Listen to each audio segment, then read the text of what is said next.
It's the truth, I step into the night. Now it never made sense to me why some crave the limelight. It makes me wonder how I'm supposed to be. Could it be wrong to kick back and just right? Now let the truth be told.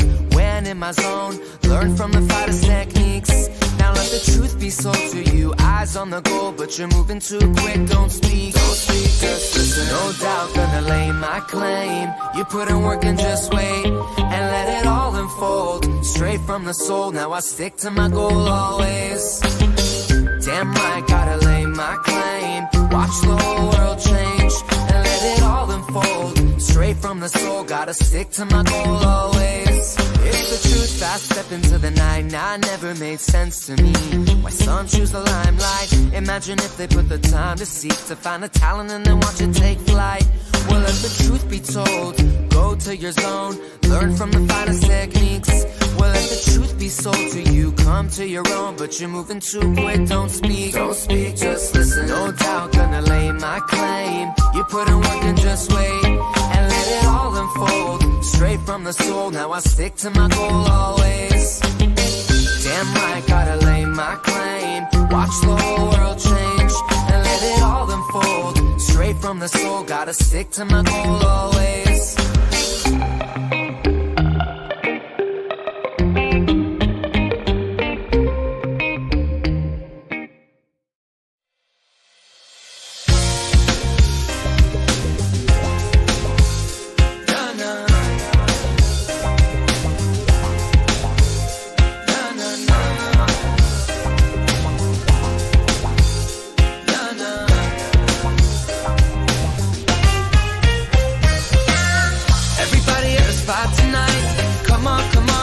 Come on, vibe with us. Little something at a spot tonight.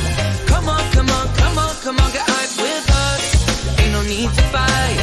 Get up, wake up, get down to this sound. We gonna light the night. Tell me who is high in life.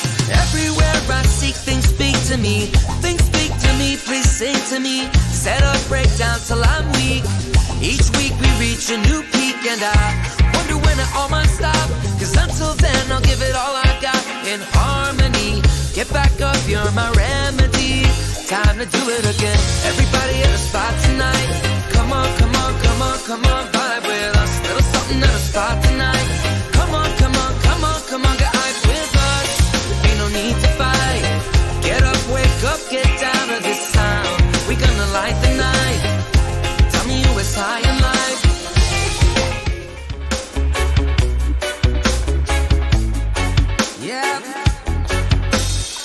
Just got an ounce from Oregon, and it's fire, wanna inhale, exhale. Yeah, California, Washington keeps it blazing. Inhale, exhale. Just got some chronic at my spot, and I'm ready, wanna inhale, exhale. Yeah, Colorado, well, starts keeps me medicated. Inhale, exhale. I'll be the first one to say, yeah, light it up, I'll be the first one to fade.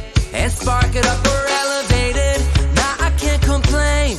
It keeps me humble, makes me appreciate. Sweet Mary Jane, you pick me up, you make me feel no pain. And when in doubt, inspire me to get out. Sing with my heart, I'll take a draw to calm down. Don't have to tell you, we don't have to give a reason. We elevate at any time or any season. It keeps me going, never feel like I'm defeated. Gives me that feeling I can always count on. I'll take the best of what's around. It don't matter, wanna inhale, exhale. Yes, outside, keep it up, keep it blazing. Inhale, exhale. Just got some endo at my spot, and it's fire, wanna inhale, exhale. And in the islands, well, stocks keeps me medicated. Inhale, exhale. You ready, Jerry? I'm ready. Just want to make sure you're ready, brother. Show me the money. Oh, you didn't know? Every day I'm hustling, every day I'm hustling, every day I'm hustling. Put my shoes on, you wouldn't last a mile. Summertime, wintertime, on the grind. Yeah, I got the ring, I'm the champ, I'm the genie of the lamp. I was given, so I just live by my hustle. It's all about the Benjamins, baby. It's all about the Benjamins, baby. It's all about the Benjamins, baby. VIP me put in my pocket, it don't make sense, but don't make a profit. It's all a hustle, ladies and homies. Make money, money. Called out here for a pill. When he tryna get this money for the real. I want to find the things in my life, so I hustle. It ain't over for me, no, it ain't over for me. Here comes the money. Here we go. Money talk. Here comes the money.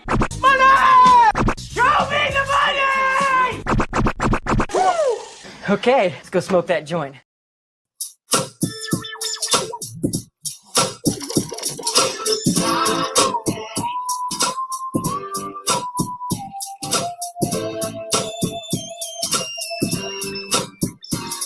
Get out today.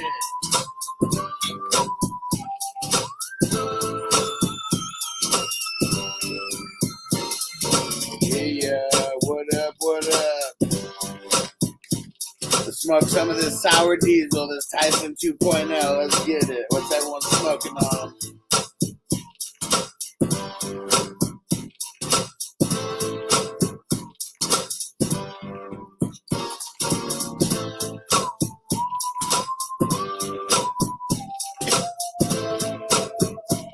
Yeah.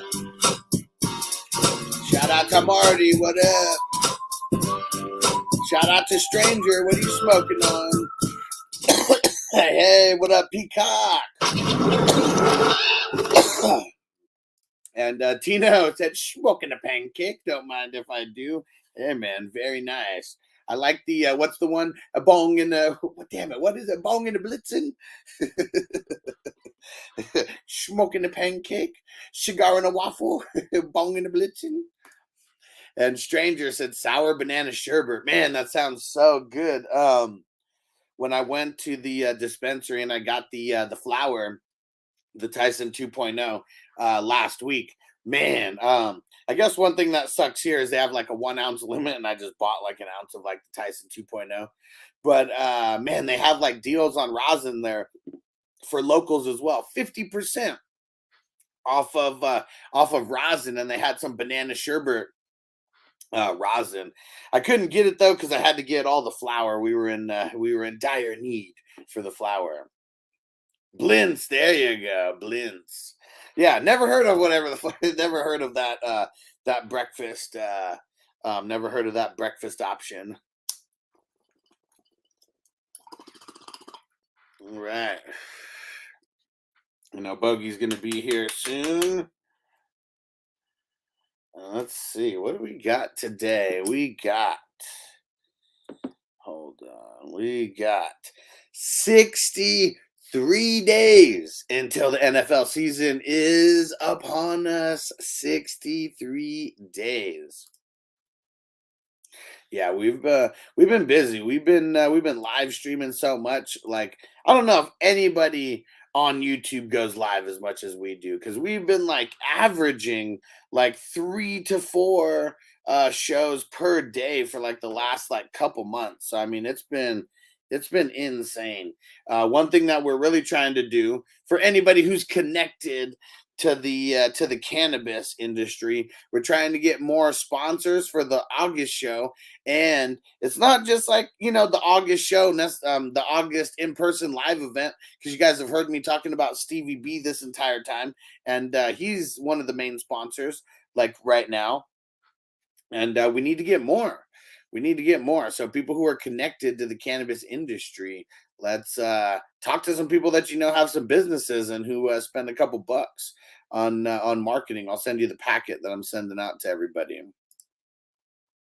And Stranger said, it is that good. I went back multiple days and bought the sour banana sherbet, 2 ounces at a time. Yeah, totally different in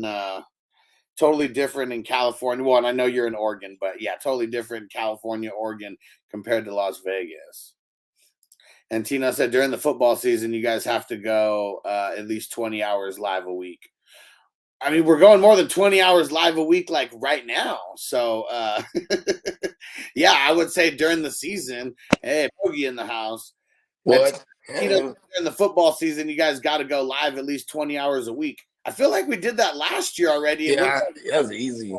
Now, I mean, last year we didn't do the morning. We only did the wake and bake on Tuesday, but we did F&T every day, and we did like Q&As. Like that was our thing last 2 years, right? oh, dang it, Bogey! Drop the phone, drop the call. But yeah, because I'm even thinking now, like, I mean, sometimes we're doing, I mean, the wake and bake, I would say, is like an hour and a half to 2 hours. Let's even say an hour and a half, because I know sometimes we go for an hour and that's it. FNT usually an hour and a half. And pretty much every single day, I mean, we've been doing 3 live streams almost every day. And let's even say 6 days a week instead of 7 days. I mean, that's 3. Let's see. I mean, just from the wake and bake and the fantasy news today, I mean, that's 3 times 6. I mean, just from the 2 shows, the wake and bake and FNT, like if we're undershooting it, I mean, we're going live like, I mean, at least 17 hours a week just from those 2 shows alone. So when you mix in, I mean, we do a night show every single day as well. I mean, other than Sunday right now. Well, I guess it's a weekday night show. We got for sure over 20 hours a week. You know what, bro? We're just gonna leave it on. Fuck it, right? We are gonna try to figure out a 24-hour live stream during the August. See, for those that don't know, I was having technical difficulties, and I was.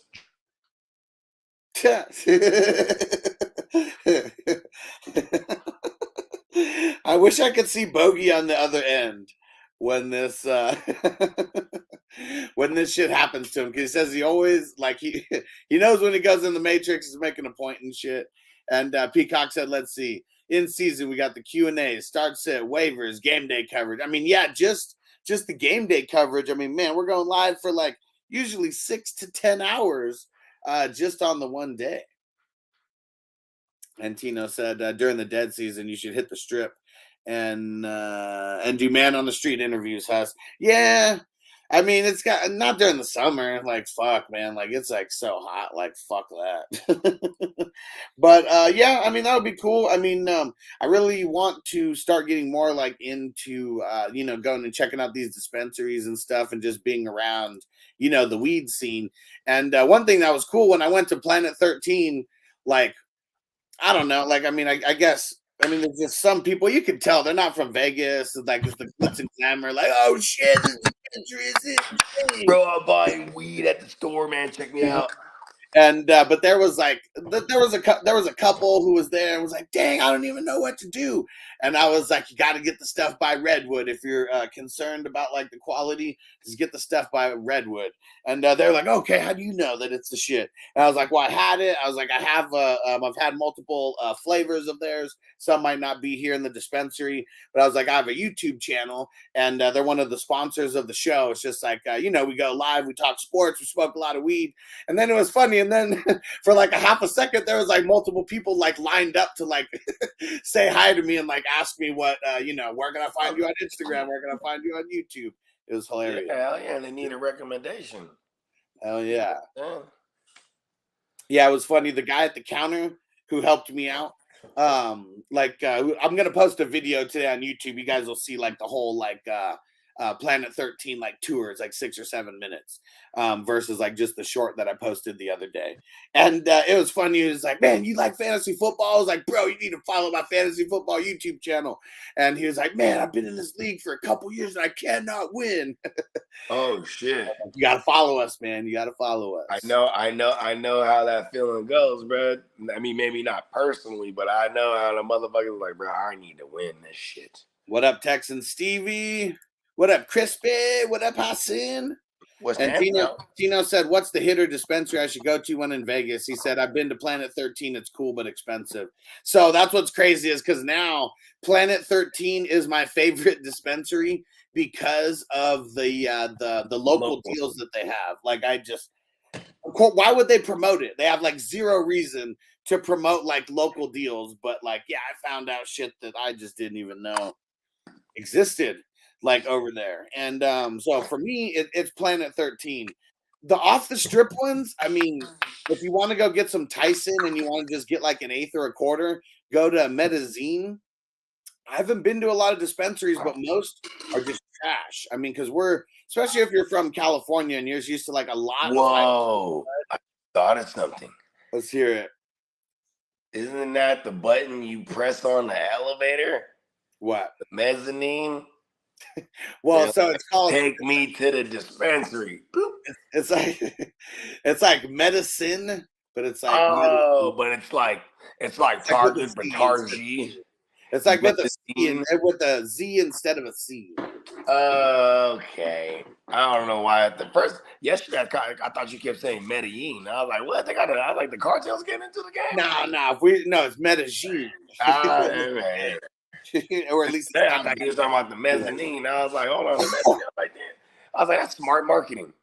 I mean, like in there, they had it was 3 different types of like half-ounce specials. They had like a half-ounce special for $55. They had an $80 special and a $90 special, and then there was just a whole bunch of stuff that like wasn't included in those deals. I mean, it's solid, like if you don't really have like any kind of like connections, on weed, but that's kind of the thing for us Cali peeps, man. Like now that I got hooked up at Planet 13, I guess that's one thing that's just a little bit different over there. They tax the tourists so much that they're bringing it all the way back for the locals. Because I'm excited, 50% off of the rosin. I need to get back in there and go try their. Because man, I mean, $80 rosin grams for $40. Like man, that's what it do. Yeah, hell yeah. And I mean, pretty much they have. You know what it is too. People ain't ready for that rosin out there yet. You know what I mean? They're not ready. They're barely even ready for the wax. Yeah, I mean, it's one of those things where, I mean, there may be. Of course they're selling it, Yes. but it's just, I mean. It's also because they got only so much shelf life that at one point or another you're gonna have to drop that price just to move it. You know what I mean? Well, and I guess what's cool with that, I mean, it all depends on if you know how to keep it fucking, just in a good environment, which it's all about the refrigerators, or like not refrigerators, wine coolers. Like you gotta have. I mean, they're like cigar, like those tobacco and cigar joints. Yeah, they have those for the tree now too. Right. Yeah. Yeah, it's not. I know. I'm like, it doesn't heat it or cool it, but it keeps it at whatever, right? Because some of the 2 of the Tyson 2.0 things that I got, they were packaged at the end of because it shows the packaging date and then it shows like when they get there. And the packaging date's always like 2 weeks or whatever, before it actually gets to the dispensary. Yeah. But like 2 of the 4 strains that I got were packaged at the end of May.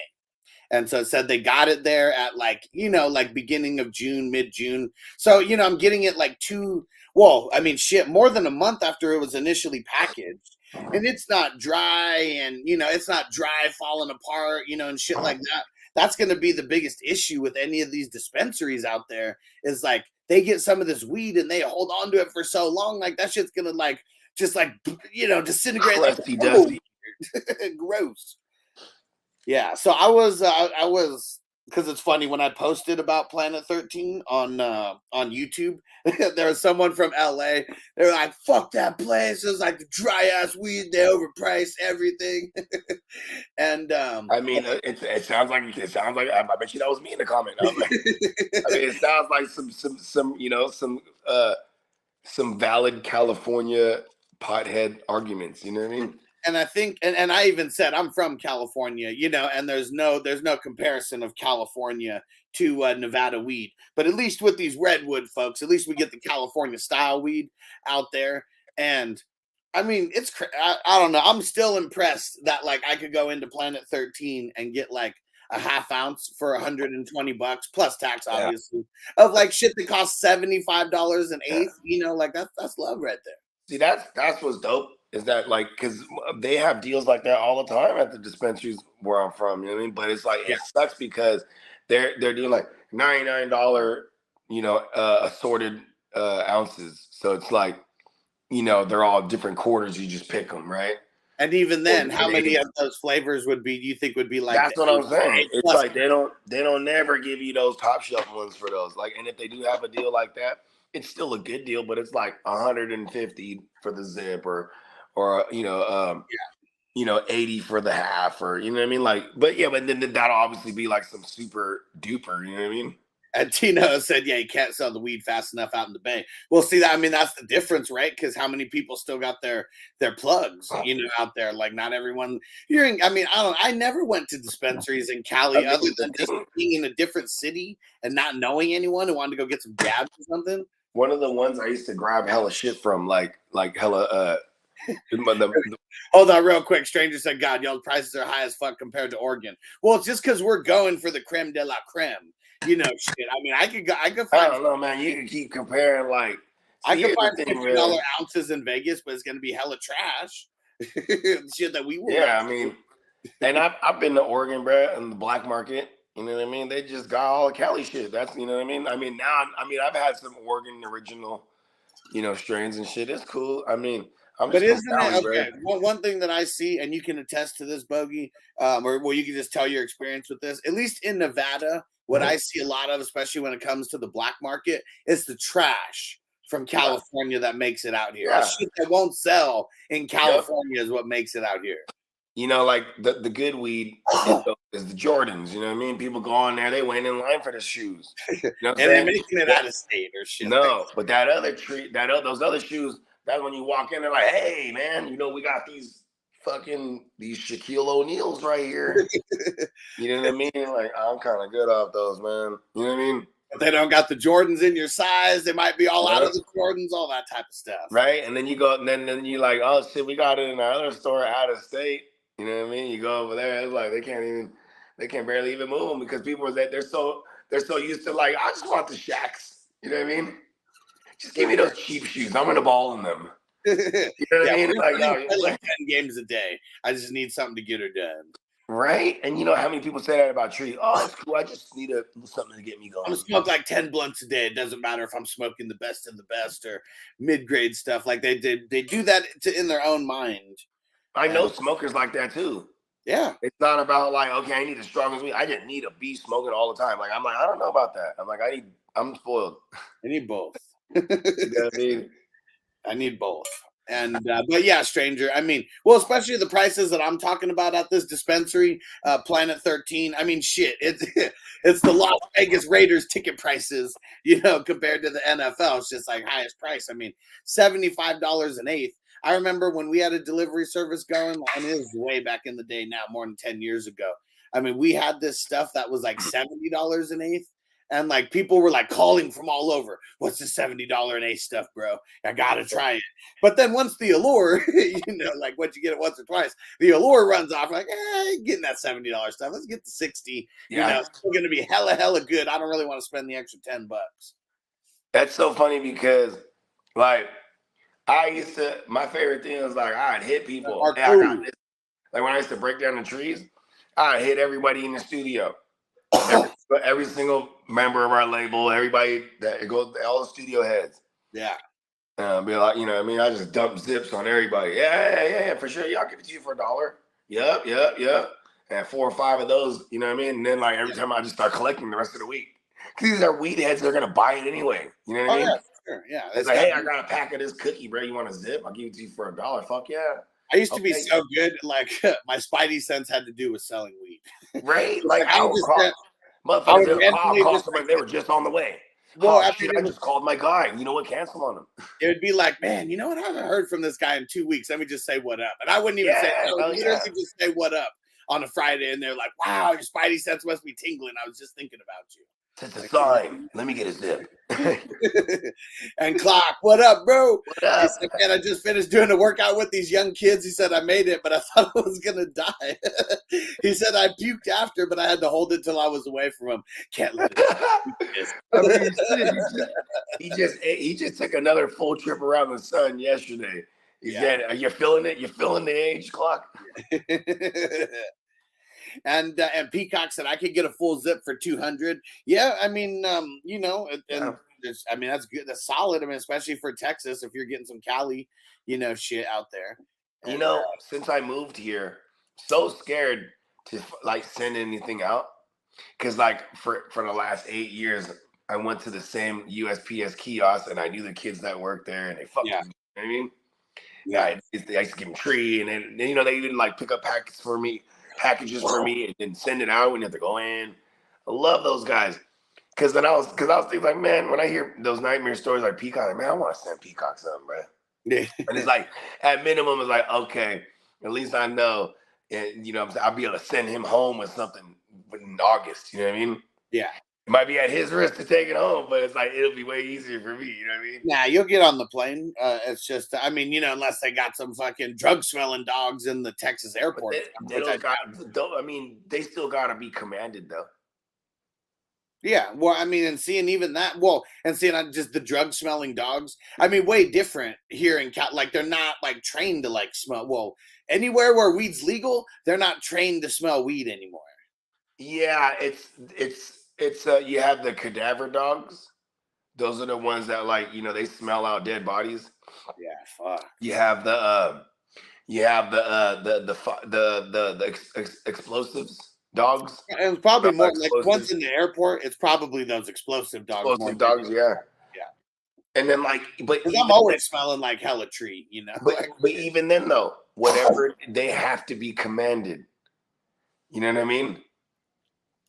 So they might smell that shit. When we went to Disneyland, we parked at the what's the Mickey and Friends, whatever that shit's called, and we're walking through to like right to the security, because you go through the metal detector before you get on the tram or whatever to take you over. And there was a drug smelling dog I just whatever, one of those dogs, and they were just, you had to go through this one like spot, where everybody funneled through, and they just kept like walking back and forth with the dog.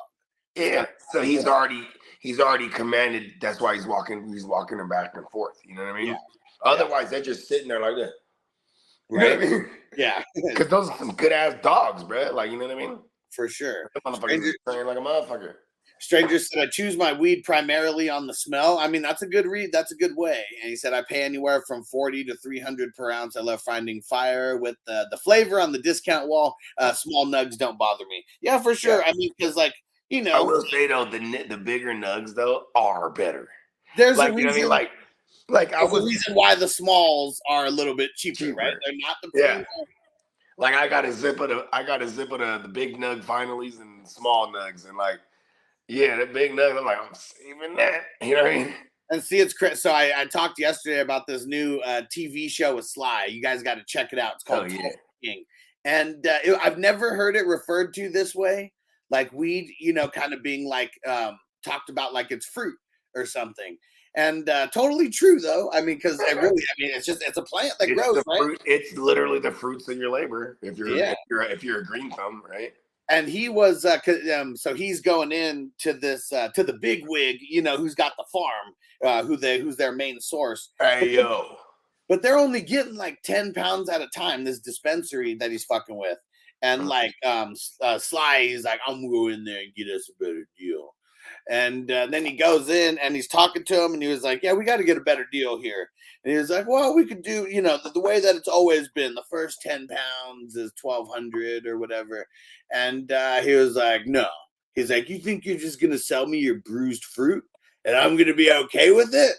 Because if someone has 300 pounds and you're just buying 10 pounds at a time, you're definitely getting some bruised fruit mixed in those bags somewhere. There's it ain't gonna be fucking 10 pounds of the primo top, top colas and shit.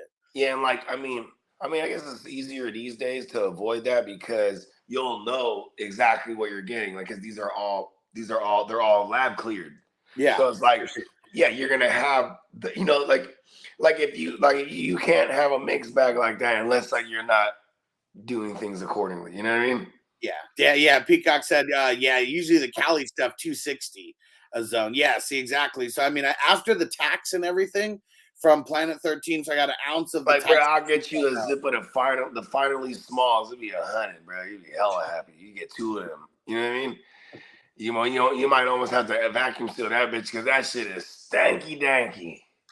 Yeah, and that's not even and that's not even something that like I'm like it's literally got to be you like getting it from that because that's not a final. Yeah, that's a Bogard number. That kind of shit. Well, no, Don't know what that number neither. like how many? Like they're not getting rid of that many ounces like in the lowers. Like they'll just mix it in with the other shit, and like they're like pre-packaging some stuff. You're always gonna have like a small nug or two like in a little pre-package. Yeah, for sure. But like, so what's cool though too is like you could find strains in dispensaries and you'll find the smalls and like usually those are cheaper. Yeah, it's discount or they call them budlets. Some places like, and then, I'm not mad at that because it's the same thing. It's just that like, this is it's always been okay. What happened back in the days? If you had a pack and you look at it and some little, some maybe a little bit of shake or some smalls in there, you're like, yeah, you gotta knock $1 off. You know what I mean? Yeah. You find any reason like, knock a couple dollars off. I'll take it. You know what I mean? Yeah. Or you like, I remember I had this joint, some cookies, right, riddled with seeds. I'm like, the fuck is this, bro? I don't want this shit unless you knock off like 1,200. You know what I mean? Like. And said weed's expensive outside of Cali. Well, how about Oregon too? Because Oregon, so like the Cali, the supply and demand, there's probably a little bit more supply than there is demand in Cali. They're not far from Humboldt neither, too. Like but Oregon, come on, man. Like Oregon, there's so much supply. Like the demand isn't anywhere close. Yeah, that's why it's so cheap. That's why it's really cheap too. Yeah, and like maybe the Oregon stuff moves over to some of the illegal North states or whatever. Yeah, for sure. But outside of that, like, no Oregon weed is going to end up like in Nevada necessarily. I mean, unless it's like super, super hella cheap. Like it's not going to end up in Colorado, like, I mean, they already got their shit out there. Cause that's what Peacock said. He can get the Cali stuff for about $260 and the Colorado stuff for about $200. Yeah, see, Stranger says Southwest Oregon is the cheapest spot in the USA. I believe it because it's just overrun with crazy amounts of weight and like not enough buyers for that. Yeah, weight. Like I remember one time we had Crispy said you're making me cry. Don't be jealous, Crispy. Your girlfriend's been hooking you up with some good stuff. Crispy's been getting some Cali from his chick for good prices recently. Hell yeah. I mean, anytime. Here's my thing. Like, if I'm not from an area where I'm madly accessible to it, I will pay whatever it takes. You know what I mean? And it sucks, but it's like, because then, like, the dealer will love you. You know what I mean? Like, when he gets in some good stuff, he's calling you now. Hey, I got this. This shit is funny. Marco, he's been a YouTube 420 crew member for 9 months now, and he said, Bogey and Alex, we're having a baby. And he threw a joint in there. Hey, Marco's funny. What up, hey, Ninja? Marco's a Sag. He's a Sag too, bro. And what up, Ninja? Said I get decent black market stuff in Minnesota, 600 for 4. So what's that, 150? That's for a Q. So it basically busts down to 24 for a pack, which is not bad. You know what I mean? They're probably getting those packs for about 16, 17. Some great overhead there. But it's also like, it's slow overhead unless you're doing all the way breakdown. You know what I mean? Like I would imagine, you said 6 for the Q, right? So, you know what I'm saying? Maybe that guy's getting it for less than, 17, 18 for the pack. You know what I mean? I mean, see, that's what's kind of crazy, right? Is because we don't necessarily know the quality of like, and I don't know how the market changes, like, because now it's in Minnesota. You know what I mean? Like, well, yeah, when you're in a place with like no dispensaries, it's like you're really just competing with the black market at that point. So it's like, it's almost better when the dispensaries. It's almost better. There's an argument to be made that when the dispensaries pop up, like you're better in the streets because it's like now there's going to be that wave of people that just refuse to pay the establishment. You know what I mean? And then if you just have the things for the same price with no tax, they come to you. You know what I mean? I mean, because the tax is a motherfucker. I mean, I got the ounce of the Tyson 2.0 for $240. It was like $287, after tax. So I mean, tax is crazy. Yeah, hell yeah. Waxing out here, B. Hell yeah. And Tina said, I wonder when the commercial growers took over Humboldt, all the Humboldt 2013, 14. That was the time when they passed whatever it was where they could start the commercial brands can go in there and buy up hella acres to get ready for commercial grow ops, you know what I mean? And The reason I noticed because 2015, my dad's like a. See, it sucks because as my dad got older, he got a little slower to the, a little slower on the draw. Because he goes, Jay, I got some investors. Let's go get some land. I'm like, cool. And then my man G, he went to Amsterdam, all that stuff. He was trying to go the long route, get all these certifications because he was trying to do that. You know what I mean? So then like he already did a lot of footwork. So he started, you know what I mean? So me, him, and my dad started looking up all these joints up north. Yeah. Everything was got. Everything, bro. Like we were too fucking late. Like I said, my dad, real hustler. He was quick. He used to be quick on the draw. We were just years behind already. Yeah. And it was like, you don't have that type of money to make things move that fast. You're never gonna get, you know what I mean? Like then they start doing the zoning in like in the Bay Area, like the cities. And it was like, dang, because now we're way too late already too. Trying to find a building somewhere is like, no, they already all got. You know what I mean? Yeah. Yeah. It's really fucking difficult because this was like something they were anticipating 5 years in the making before they, you know what I mean? Before it actually happened. Yeah, one thing that was so crazy is I had family who lived in Oregon and they had like 15 acres and like they sold it for like peanuts like right before we got legalized. I was like, what the fuck are you doing? I was like, why would you not sell to a weed farmer and get more because you know that that's what they're going to do with it. Yeah, or get something on the back end.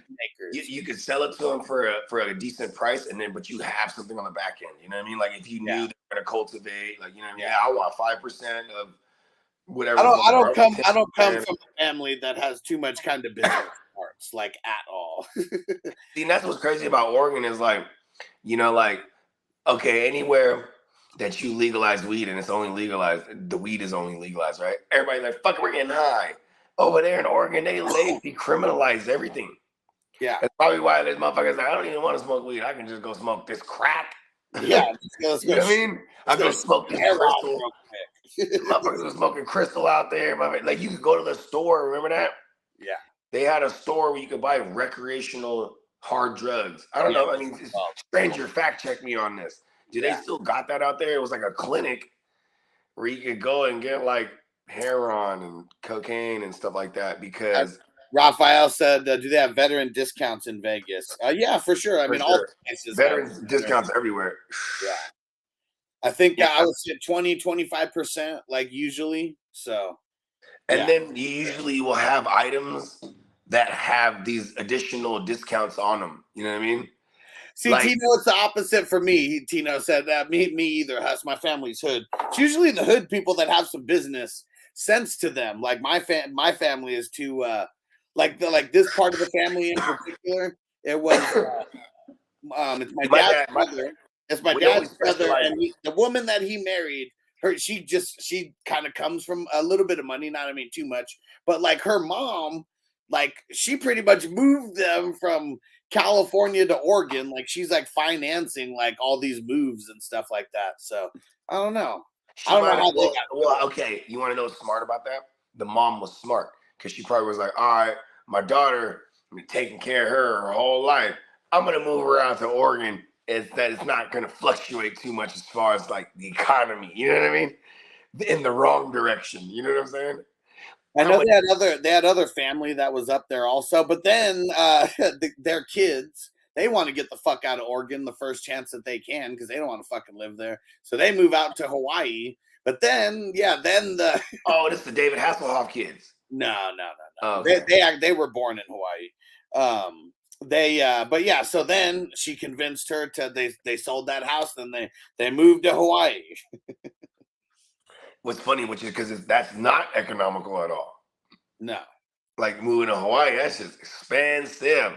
Economical doesn't mean anything though when you're like an old lady with just like a shitload of money in the bank. So it wasn't like my aunt and uncle; it was her mom. Higher up, we just had all this money, and was she just wanted to be around her daughter, so she'd move them and pay for them to move like wherever the hell they wanted to move as long as she could be there. It's funny because like when you think about rich people, like my dad, he specialized in spending other people's money. You know what I mean? Yeah, and that's where I'm talking about my family moving to is Maui, Tino. Oh, word. Okay. Hey, I love Maui. Maui was tight because it's like you could do all Maui in a day, basically. Yeah, it's so small. Right? Yeah, right. And like Man, just Maui was just dope, man. Cause like Honolulu was cool, but you want to see like some real Hawaii, you gotta go up north and shit. You know what I mean? Gotta go to the North Shore. Yeah, and that was insane though, because it's like there was this one shit where they go surfing for real, you know what I mean? And I was like, you can't go swimming there for real. That shit is nuts, you know what I mean? I mean you can, but it was like dangerous for the kids, you know what I mean? Yeah, because that's what's that called, the Waimea Bay or whatever on North Shore, the shit with the crazy yeah, because my uncle who lives out there, and well, the ones who've lived there forever, they have like a beach house that's like literally right on the like you walk out right near the beach, boy. So we would at least the last time that I remember going, it was like we spent a certain amount of time like in the city, and then we spent like the other half of the time out at that beach house. They got this joint out there. I mean, man, shit, they got so much dope food out there. Like I was about to, like they got this joint Boots and Chemos. It's like a Hawaiian like IHOP. You know what I mean? Where you get like steak and eggs and fucking like, you know, macadamia nut. Tino said, let's just sell it all, guys. Open up a dab bar on the beach at the North Shore. I'm all in. When that actually becomes legal, because man, like that's what sucks. It's like the weed is not they have stupid weed laws out there, and there's like not really that good of weed out there either. Yeah, it's like you have to be accustomed to that weed. Like for example, like I found some good weed for Hawaiian weed. You know what I mean? Yeah. Because it was like all of it is outdoor, or it's like, you know, unregulated inside weed, which is basically like some greenhouse or whatever. You know what I mean? Yeah. And like so, you're gonna have those earthy tasting and smelling tree, and I'm just not accustomed to that shit like that. Back in the days, though, that's like. Remember back in the days, everything had this little earthy kind of tone to the taste. You know what I mean? And then like once that was it, like oh yeah, we don't fuck with nothing but the inside shit, bro. Yeah. And Marco said cannabis ain't broccoli, and that's why it's illegal. Well, I mean, no, it's illegal. It's illegal because America makes way too much money off of incarcerating people off of drugs. Because like, yeah, look at all the places where weed is legal just in America. You know.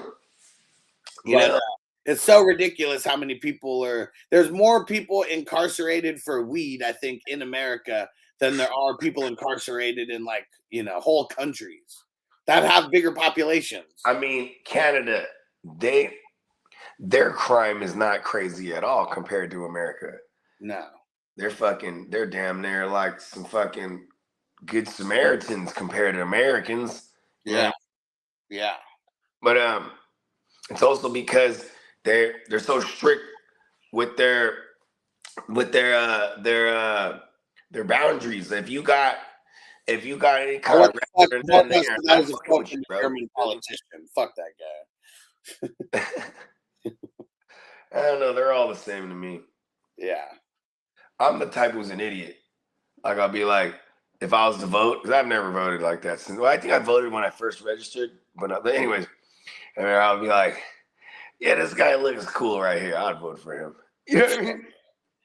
Remember Dave Chappelle? He was talking about how he only votes for people based off their character, not what they say. And he was like, look at like Bill Clinton when he was out there. He's like picking up little black babies and kissing them and, you know, all that kind of stuff. He's like, this is a guy I could get behind. Right? He would just pick up a whole baby up. Baby. He didn't even ask. And Tino said, "Crime's bad anywhere. You can look. You look in the wrong spot, you can find it." Well, yeah, for sure. Like, we're talking Canada as a whole. We're not talking. Yeah, because Canada's gang. They got like South Toronto. I don't know if it's South, but there's a York, Toronto. So and then so York is fucking goes crazy, bro. They have like a whole drill scene. Yeah, you know what I mean, where motherfuckers are shooting. Like, there's a whole. I just watched a documentary not too long ago. This one rapper, bro. He was out of Canada. He's like a Hispanic kid, but like they were drilling like a motherfucker. They had you know how it is nowadays with the drill music. They go do some hits on their ops and then they rap about it. You know what I mean? Yeah. And like these two rival gangs are going back and forth so crazy that this dude like he kidnapped somebody and like made the dude suck his other boy's dick and shit. They were like torturing them. Like it was like some crazy shit like that. This is going on in Canada, but that's like the only area, you know. And then outside of like folklore, you know what I mean? Yeah, because they had some crazy folklore. Like in Canada, there's a fucking like a Native American a legend, or not Native American, I guess just an indigenous people legend. Okay. But it was like he was a cannibal and shit. You know what I mean? Once he got a taste of some humans, bro, he couldn't stop. You know what I mean? And then they say like the spirit of him goes around possessing people and they go around killing. But that's like old Canada, you know what I mean? Frontier Canada type shit. Outside, I ain't never heard of that. There's probably some gangs all on that motherfucker too, though. Yeah. I mean, you have the French. The French are like some of the most organized crime motherfuckers ever, bro. They're moving heroin all over the world, bro. The French connection was real, bro. You know what I mean? When you go to Canada, that's the second language. You know what I mean? So I'd imagine like if there was some crime syndicates going on, the French is in there. You know what I mean? Yeah. Canada's just so nice, man. They won't let you in there either. You got a fucking unpaid party, bro. They're not letting you in that country. What up, Lee? And yeah, that's like some that whole story that you're talking about right now. It sounds like some Hateful Eight shit. Yeah. I mean, some legend, you know what I mean? That legend has a type shit. That's what The Revenant, you ever seen that one? You know what's funny is I think I've started to watch that twice. I'm like, fuck, it's like a 3-hour movie, and like I don't think it's that great. It starts off kind of crazy. I'm like, I just don't even get it. And then it's like when he gets attacked by that bear, you're like, whoa, and then it's like, yeah, but then that's based on some, Canadian mountain men, what do they call mountaineers type of shit, you know what I mean? Yeah. Like throwback frontier shit. And Marco said federal drug commissioner, that was what she had absolutely no clue about any sort of drugs. I mean, of course, that's what's tough, man. The super, super old population of like politicians, like they really like if you're a criminal and you get in some trouble, it's probably better, like in Better Call Saul, right? Remember in Breaking Bad, like, you know what I'm saying? Like, hey, you don't need a criminal lawyer. You need a criminal lawyer. You know what I mean? Yeah. You need somebody who gets greasy. You know what I mean? Because we're gonna have to bend some rules here. Yeah, I mean, find some loopholes. Is that not all lawyers? That's why people hate lawyers. Remember, if I remember Liar Liar, and it was the black dude who was like, I will defend her to the utmost, and and the ethics of all this, but I will not lie. And she's like, well, we're just gonna have to get someone who will. Oh shit! That shit was funny. That when he couldn't lie, like after the fucking the what's it called, the sex. Well, yeah, listening to the sex tape. How was it? I've had better. Oh, he's like brushing his teeth. I've had better. Oh, not that part. I'm talking about the part when he's in court. They're listening to the audio sex tape. Like, was that you on the tape? Well, he's harassing the witness, but it's his witness. Or he's bashing the witness. When he's listening to it, he screams, he's like, come on! How do we know that is not the voice of Mr. Cole himself? And then she's like, you are so much better lover than my husband. He was like, what do you say? 160 in your bra. He's so smart that he had nowhere to go. That when he grabbed that thing, that was like the brilliance right there. The man, so funny. She had to lie to move up. You feel me? To get married or whatever the fuck. Yeah, and then and he didn't even realize that it was her saying her age, and then he put 2 and 2 together from seeing it. Seeing their ID. But it was funny. The one of the funniest outtakes was when they're doing that part, just like you said, in your bra. So like they had multiple versions of that. They show a couple during the credits and stuff, and then the rest are like in the outtakes. But he said that hag, and she was like, overactor, and he couldn't even he just started dying. Like touche. She got me there. She got me. Yeah, hey, not a fun. Or when he's like doing different shit with the dude's toupee. You know what I mean? Oh yeah.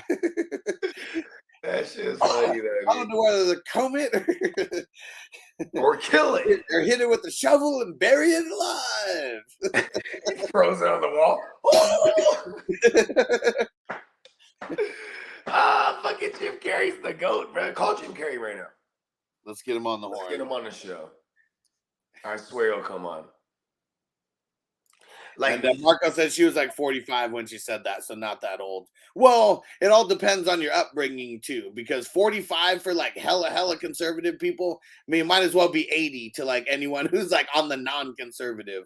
Here's my side of things. It's like when I was like in my early 20s, if you take down one that's like 30, you're like, bro, I took down a cougar. That's not even a cougar. You know what I mean? You're so young, you think you're fly because you're knocking down. I mean, if you're 20 having sex with a 30-year-old, I mean, that's a big percentage of like extra life that they've lived besides at that point. And then like, because now as 30-year-old, mid 30s or late 30s, we don't think of 45 as old. Yeah, and then like I got older homies that's like, 42, 43, and now they, they're late bloomers, but now because they're being late bloomers, then they got money and they got their careers going. And then, now they got 21-year-old girlfriends. You know what I mean? Yeah, it's the opposite, right? Now they got the younger ones, you know what I mean? But Yeah. then it's all, you know what I'm saying? But it's also too, like, at my age now, I'm not looking at a mid-40s person like they're old. You know what I mean? Yeah. You know what I'm saying? I still think my girl's hot. She's almost 40. You know what I mean? When I was a youngster, I'd be like, damn, she's hella old. You know what I mean? Yeah, if you were 19. You just because you never lived yet. You never lived enough to realize that, oh, man, we're still hella young. You know what I mean? Especially like when you lived hella lives and shit. You know what I mean? Well, if you're 19, 20, I know some people, they're living, certain things as an adult before that. But like, you're pretty much an adult at 18 for most people, unless you're living craziness before. I mean, I'd say like maybe our generation and maybe the one couple behind us. Because like, man, it's crazy. Like my 15-year-old, her ambitions were way different from mine. She's about to be 16. You know what I'm saying? And she is like doing her like driver's ed shit now, like online, because we had to force her. Like, man, don't you want to get a car and get the fuck away from us? Yeah, she was like, where am I gonna go? That's exactly what she said. She's like, well, maybe when I'm in college. And I'm like, well, because look at it. I mean, where are kids going? They're going to the internet to go play video, especially like, I mean, anyone, right? Like, what are we gonna do? We're all gonna go meet at the mall and we're gonna go to a game. Now they got the mall app. I used to go to the mall. Now I got the mall app, bro. Yeah, hey, where you at? Where you at in the Roblox mall? You in the Roblox mall, blood? Yeah. Let me buy some. What? And see, like that's just what it is. And like shit, like I don't know, having a car is a big responsibility. And I think that like when we were younger, because like I don't know, like but see, here's the thing though. The need to be free and leave, right? And then it's like, okay, if you don't have money to get your own car as a kid, you have to abide by what these fucking rules and are set for you, so they can buy you a car and reward your dumb ass, right? And when you get that car, you know what I'm saying? Like she was already talking about she wanted to get a job. I'm like, hell yeah, you should get a job, because the first thing I'm gonna have your ass do is pay for your own fucking insurance. You know what I mean? Because you need to start learning that this is how it goes for the rest of your life. Yeah. You know what I mean? Like, this is how it goes for the rest of your fucking life. I was one of those, I was always a D-boy allegedly. So it's like when I used to like have those over the top conversations with my daughter when she was the only one, I'd be like, well, if daddy's not here, you know what I mean? Like, she's like, well, I'm 5 years old. I don't understand that. Like, listen, like, you know what I mean? I always put extra emphasis on my oldest one because she's the one they're all gonna look to. You know what I mean? That's like Eddie Murphy talking to his dad. Yeah, Eddie, you're lazy. I told you need to go out there and get a job. I know you're 6, Eddie, but I had a job when I was 5. I told my son yesterday, hey, you know what? Because next month, his birthday is the same birthday as you, right? So next month, we could do a half birthday for him if you wanted. Because he was like, I want to do a half birthday because my other daughter got it into his head. You can do a half birthday. We ain't never done that. That's some white people shit, right? Yeah. But then I started telling him, oh, you want to do a half birthday? Okay. Because then you're going to be 4.5. You ready to get a job now? I don't want the party. Get out there in the world. Right? He's like, nah, never mind. Damn, bro. I see, that's the difference. I had 4.5. I would have been like, all right, give me a job. If that entails, I can get some more of these toys or Robux or whatever the fuck a 4.5-year-old's looking for these days, man. And even Noble, he's a savage at 6 years old. He was like, "Man, I want to sell some of this stuff so we can get some, so I can get some road bucks." And I was like, "How much are you gonna sell it for?" He's like, "I'll sell it for $1." He was like, "You know that costs $20, right?" He was like, "Yeah, but you know." Hey, he's smart. He's like, "Yeah, but you know, I got the cheapest prices on the block." Hey, does that ever cross your mind that it's genetic, that they're gonna have this hustle gene in them? Because I just thought of that right now, because I've always referenced the fact that my mom and dad, they're hustling motherfuckers, came from a different country to come and get it. You know what I mean? I hella have that in me. Yeah. Because I never did anything conventionally. You know what I mean? Yeah, see, it's one of those things though. Like, it may be genetic, but I know it could skip generations, because like I hear nobody in my generation above, like, than me on my mom's side, dad's side, like none of them have any business smarts, anything, like, at all. And it's like, and the farther it goes down into my uncles, because they're my mom is one of 8. It's like once you start getting down into the 6th, 7th, 8th kid, is like that gene pool is drying up, you know, real quick as far as the smarts go. And you killed them, bro. They don't. Fuck these things as far as the gene pool goes. Damn, you killed them, blood. But like we hear, like, okay, but then like my dad's brother, it's crazy. My dad's brother knew my mom's dad before my mom and dad knew each other. Yeah. Like, and my dad lives in LA. My uncle and my mom's dad live in San Diego, so it's not even like same city, like anything, the way that this happened. And he was telling me when times got a little rough, because he worked for the Navy, and this is like after, like, working for the Navy after and stuff. And but he said, yeah, your grandpa showed up one day. He had this big ass brown bag, and he opens it up, and it's a whole bunch of weed in there. I mean, they were in the Navy, right? You said, yeah. That's how you're able to move things around. Like, the Navy is the one that used to get it in, bro. Yeah. Navy and the Air Force, because they're the ones that, like, you could just transfer things, like, no problem. You know what I mean? I mean, as long as you had the right people that'll look the other way, right? Yeah. I mean, that's how Frank Lucas was bringing it in, right? Yeah. All these American soldiers going to and fro.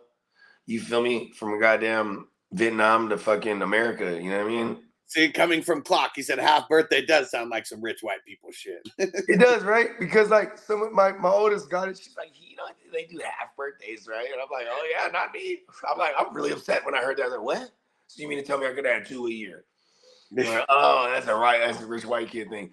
Yeah, man, like, Clock is so right with this. He said no. He's like, it cost you $20. Yeah, it cost him $2, right? Yeah. Hey, you know what's crazy is Clock is one of those motherfuckers. He got the hustle gene. He has the go get it chromosome like us. Right, Clock is he's one of them. He's one of them. He's like a unicorn, bro, because he's white, but he's from a place that's like equivalent to like the Lowe's. You know what I mean? Right. But not trailer park. You know what I mean? Yeah. Like he came from an island, even. You know what I mean? I mean, I like the way that that E40 says it. You know, we're going from these ghetto streets to these executive suites, and it's like if you know people like from all of there, it like just makes you not a better person, but I mean, I don't know. If you know the streets and you know Wall Street, you know, like, I mean, you could just maneuver differently in society. E40 is the coolest though, because he's never really changed as far as his look.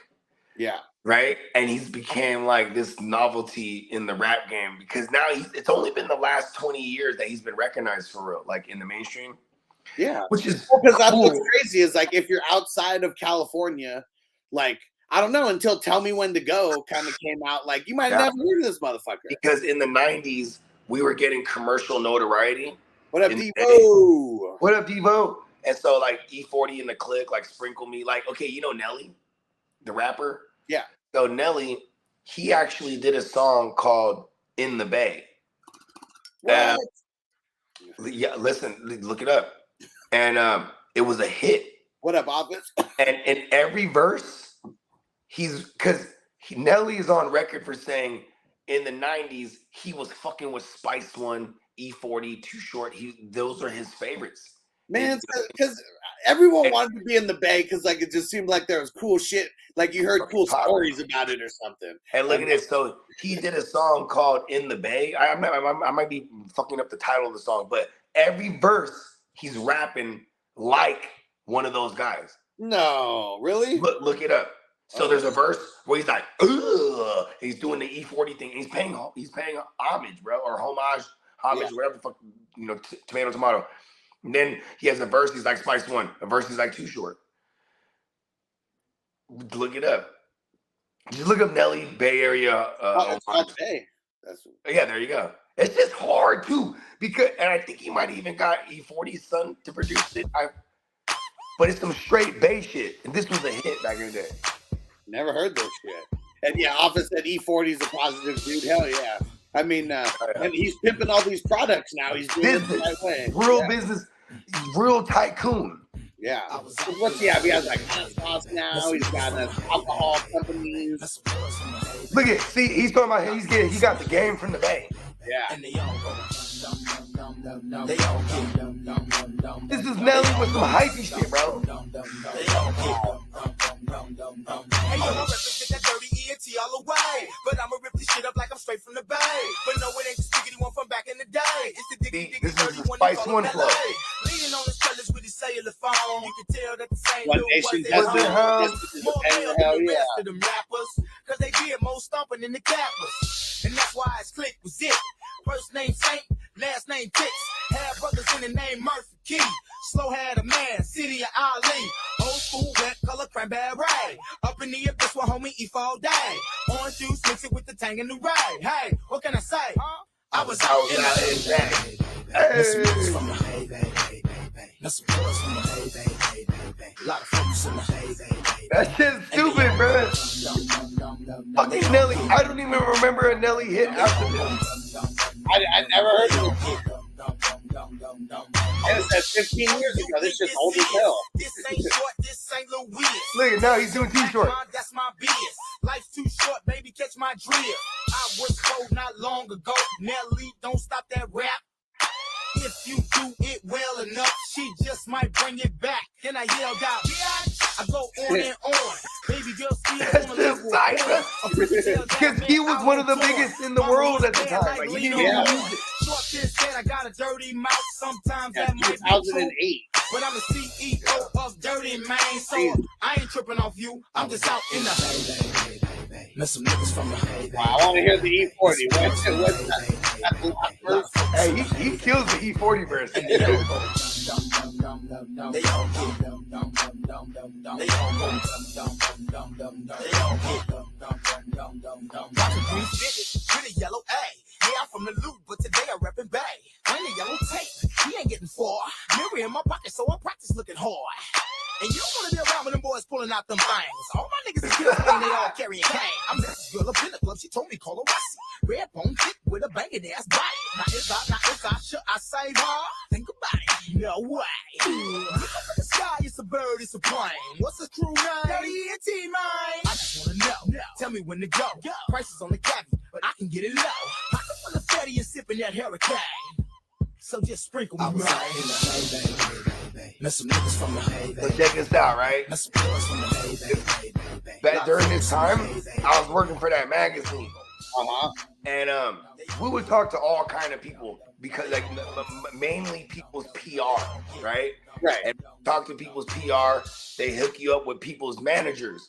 And that's how you set up these interviews, right? Yeah. And like, so we would, and like a lot of the managers, like I always had good weed. And like, you know, when you're from somewhere else, I'm like, hey, you smoke, man? They're like, fuck yeah, bro. And then they immediately love me. Oh, yeah. Fuck yeah, bro. Fucking, you're the man, bro.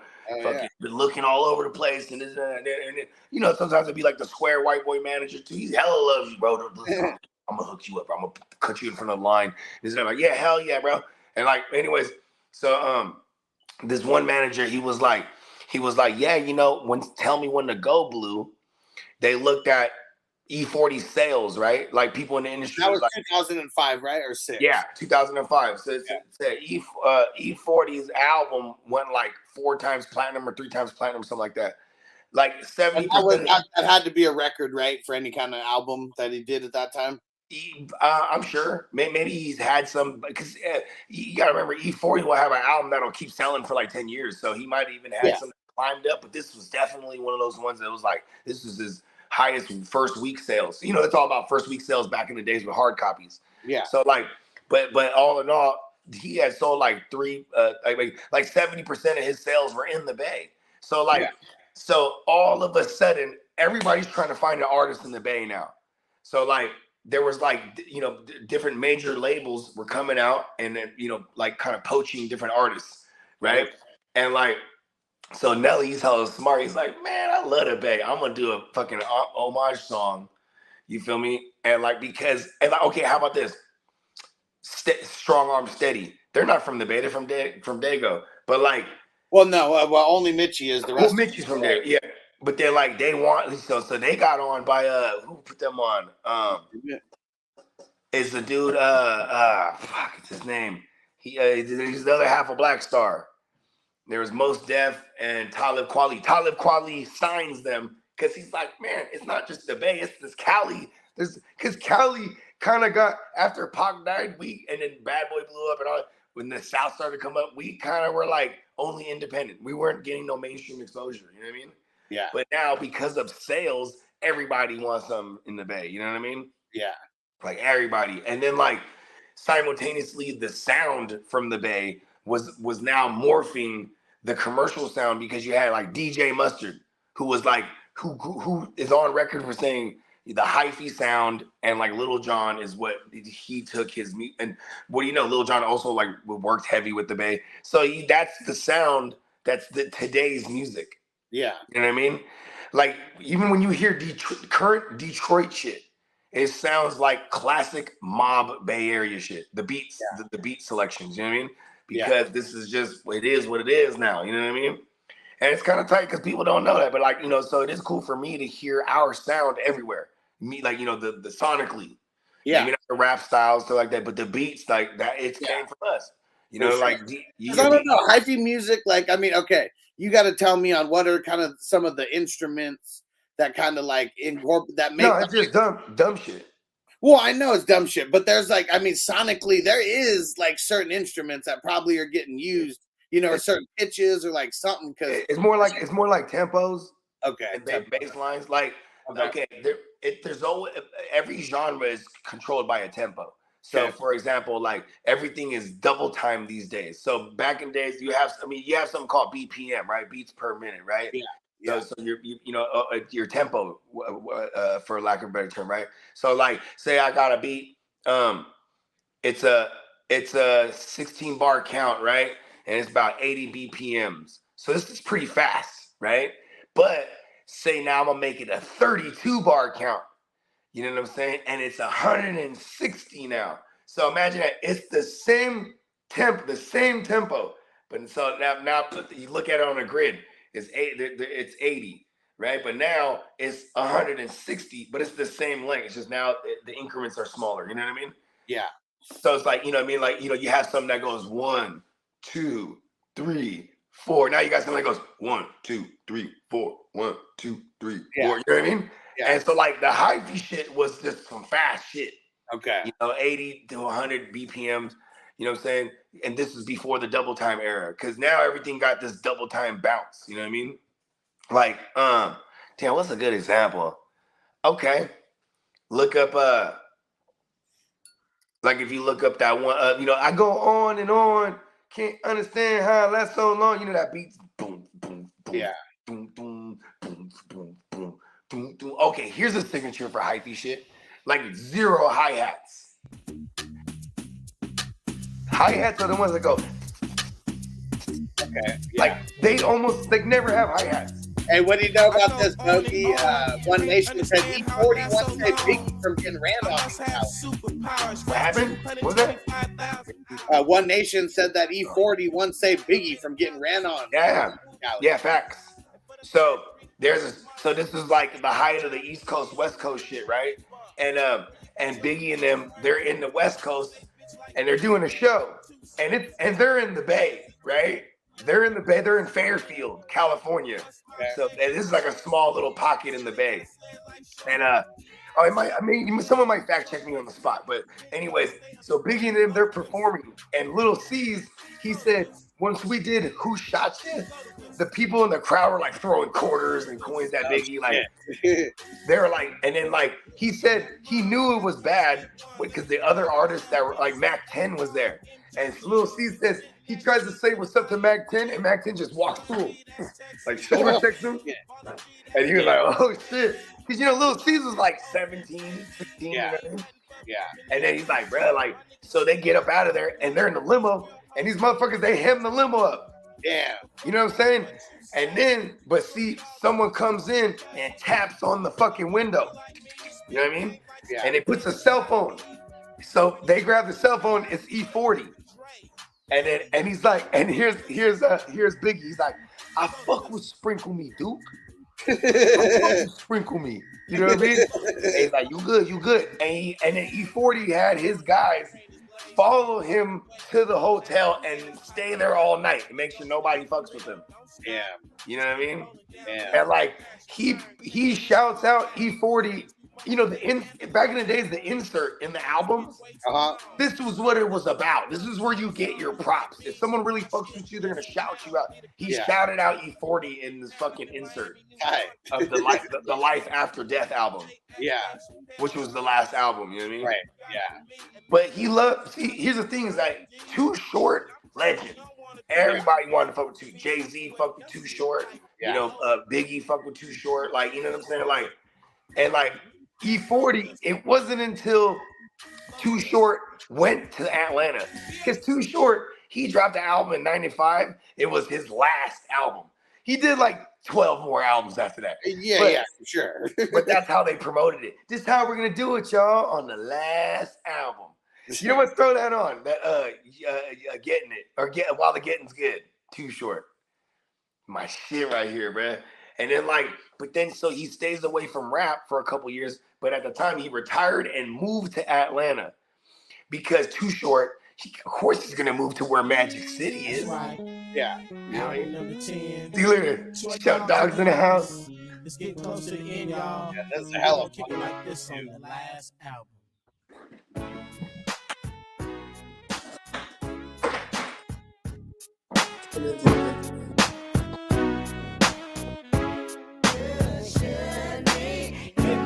Oh yeah, clock, fucking word. Hell yeah, what up? It's like NWA and all that. I mean, Too Short was cool with everybody, right? Yeah, Too Short's from the 80s. Yeah. I think 86. I mean, when they used to say like he's your favorite rapper's favorite rapper, it's because like, man, he was cool as hell, right? Yeah, and he was on that, you know, he was pimping on the track. Yeah. You know, you know Ice-T, you know why Ice-T was so big? Nobody was getting on there saying curse words like that. Right. Like you might be like, I'm from the streets, we get down, right? But Ice-T would be like, I'm from the motherfucking streets, niggas get down. You know what I mean? Well, it's like, it's the same rap, but now he had to put that parental advisory on that shit. Man, Ice-T's a for real unicorn, man, because like he didn't change shit, like never. Fuck no. Snoop Dogg. I call them great white sharks because they never had to evolve. They were already the ultimate killing machine. You know?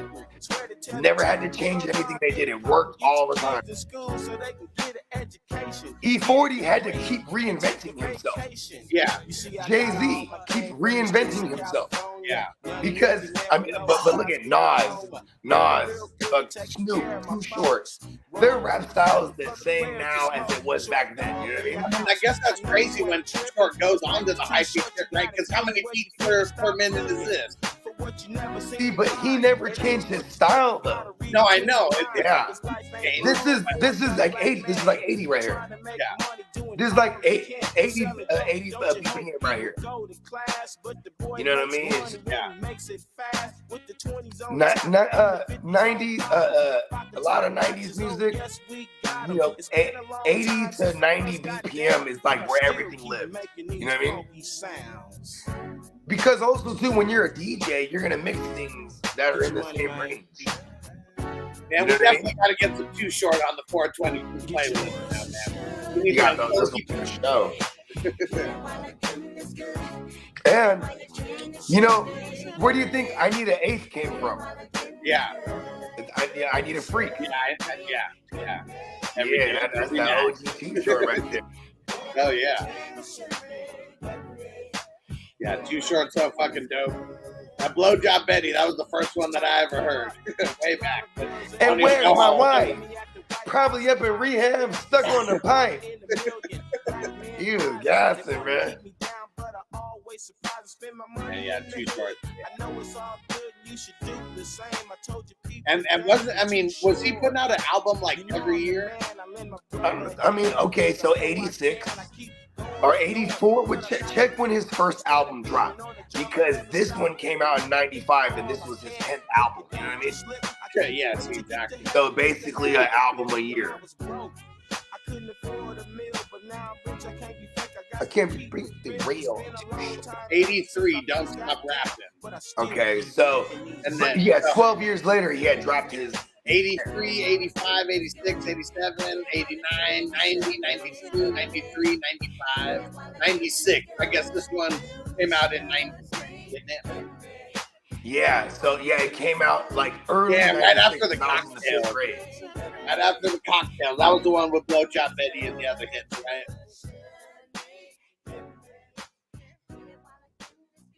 Oh, did Bogey go into the Matrix? And Bogey was talking about the Strong Arm Steady. We got to pull up one of the Strong Arm Steady joints over here. Uh-oh. Let's see. Bogey coming back. Am I still gone? There you go. Now you're back. That was crazy. You were hella in the Matrix. Yeah, I know. Talking about Strong Arm Steady, I got to throw on one of the songs that I always remember. One of their weed smoking songs. Purple pack, you know what I'm saying? They were on the roof. Have you ever heard this? No, but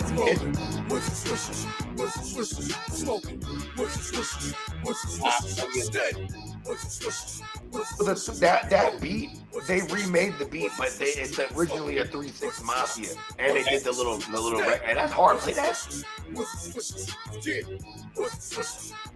Still smoking on Philly blunt time. Yeah, still smoking Garcia Vegas. Niggas still smoking zigzags, niggas still smoking Dutch Masters. Got a weed so shiny it's green like flat screen plasma. When I smoke my wood, it kinda feel like I got asthma. Older people say you smoke that weed off the chain. Now how you maintain? Spit the things off the brain. I tell them, what's the swishers? The hood is richer. We come to get you. The liquor store pictures to getting richer. Now I done been to the liquor store about 11 times. I know everybody like to roll up their dimes in the purple pack, the honey pack, the yellow, the Swisher Sweets, the strawberry, vanilla. From ounces to pounds, the sick calidro, the chopping them things up in the ashtray, the smoke. Got them. What's the swishers? What's the swishers? Whoa. What's the swishers? What's the swishers? Yeah, boy. What's the swishers? What's the swishers? So steady. What's the swishers? What's the swishers? Rolling. What's the swishers? That 3-6 Mafia. See, you hear this? You hear the beat? This beat? Hella fast. Yeah, because that was. And you hear the hi hat? Yeah. Like how many BPMs is that, you think? That's probably like 120 right there. Okay. You know what I mean? So it's not that big of a difference, but or it might even be like it might even be a 60 BPM that's double timed. Okay. You know what I'm saying? Like anyone I know them. Oh, well, damn! I'm so high. I fucking broke the weed down on the table right next to the tray. What the fuck is wrong with me, man? I'm so back in. I mean, when the Strong Arm Steady was big. I mean, this is what I didn't know they're not all from Dago. No. So I mean, they got Exhibit. You know, I mean, he's not even from LA. Yeah, Exhibit's from New Mexico or Albuquerque. I mean, they got a crazy crew because like Exhibit's like the front man. You know, and like Crondon, he's a straight up just crack dealer from fucking Compton and shit. You know, Hey, and like, he did hella music with the Jacka. That's how I heard of Crondon. Yeah. Crondon is a fucking just straight up G. Like, He's the one on the first verse. Yeah, This one. Yeah. Um, And the smoke a bag when it made me feel like I had asthma. And Phil the Agony, like, man, he's just like he's like the lyricist like of the crew. Like he was the one. He was the second. And it was what's his name that signed them, bro? Talib Kweli, right? He's one of the ones, you know, they have all the mixtapes and shit, and you always got the DJ, so that was the one. Talib Kweli, and then it kicks in the song and shit. hey, to live free. That's and what Mitchie, like I don't know, like I don't even know how they really like linked up with Mitchie necessarily, because he's like, the odd man out, actually. Well, maybe it's because they were doing some real West Coast shit too, though. Well, I mean, they really wanted someone with bars, but I feel like because so they got the, you know, when everyone was doing the DVDs back in the day, they got the DVD and their shit is tight. Just the behind the scenes of their shit. Hell yeah, their DVD was popping. They're going through like everyone, and they're like pretty like, how do you describe Phil the Agony? How do you describe Cron Dog? How do you describe Exhibit? When everyone asked how do you describe Mitchie, they're like, oh, Mitchie's a killer.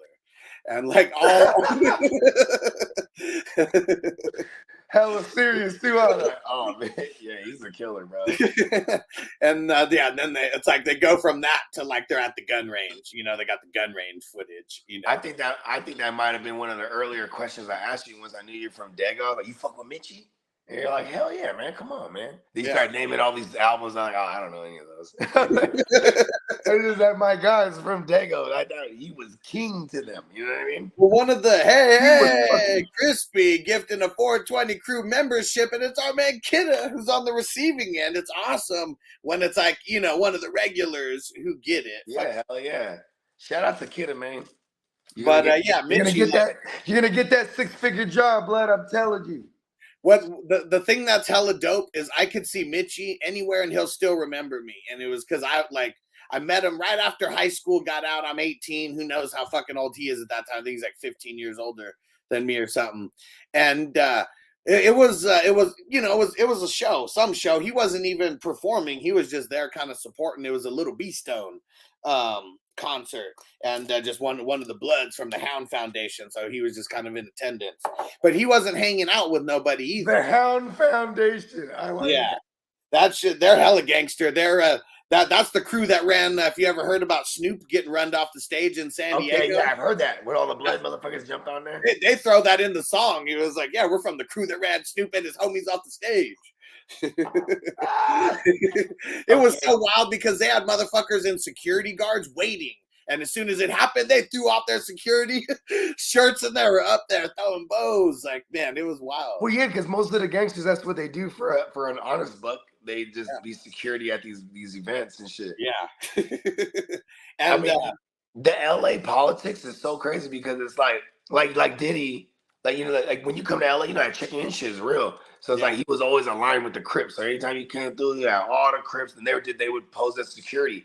And then what he would do is like he would give them all tickets to concerts. What up, Chase? Hell yeah. The ones that could, so it looked like he in there thick with these motherfuckers. You know what I mean? For sure. Hell yeah. Yeah, hell yeah. That perception. But so it was hella dope. So I just went up to Mitchie, like, because he was just kind of off in the cut. And so I mean, and not even in the cut, just in a spot amongst this bar place, you know, whatever, that like he wasn't around nobody. Yeah. And the guys went and said what up to him, told him I was a fan of the music. He's like, oh, thanks, young homie. And I was like, man, you heard of the medical cards, the weed medical cards? He's like, man, what's that shit all about? I was like, man, it's like a get out of jail free card. He's like, what? He was like, man, here's my number. He was like, you can help me get one? I was like, yeah. And then we talked. It's like, you're goddamn right. Can I call you Mitch? It's funny because like I always keep it cool until like, you know, someone like, you know, you can tell like they're okay, he's feeling me, you know what I mean? Then I immediately fanboy. But it was funny because like, so the next day, like I'm in college at this point, going to community college, and like I had a bunch of weed in your backpack, didn't you? Yeah, for sure.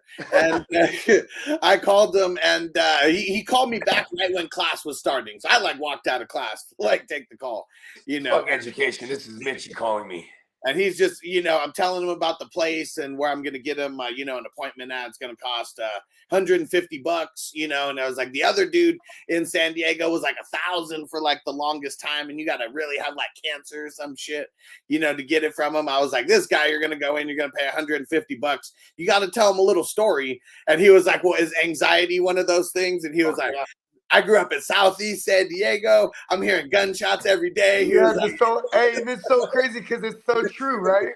It's so true. And it's like, because that now, I mean, this is way back then. Now it's like anxiety, all this shit. This is 2004. Well, because even anxiety is categorized now as mental health, right?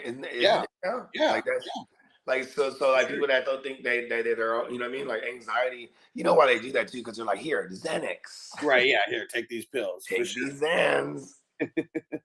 But so pretty much ever since then, like he just always remembers me as Alex with the card.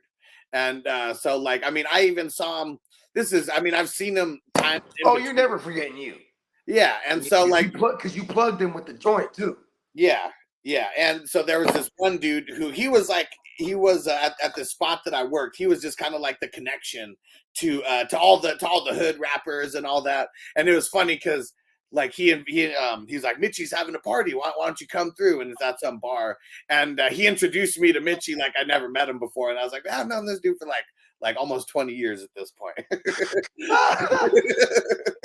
That's tight. He gives you one of those ones too where he rings you up. Oh yeah, for sure. Yeah.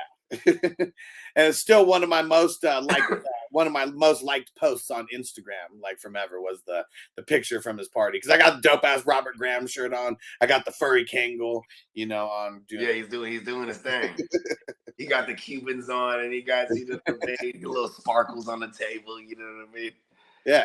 And it was his birthday, and it was like hella low key because like I don't know, Mitchie's like never in San Diego. It's almost like because like man, too many enemies. I was about to say I saw an interview when he was like, man, he was like, on some rap shit, bro. You just can't really be in your own hood sometimes, man.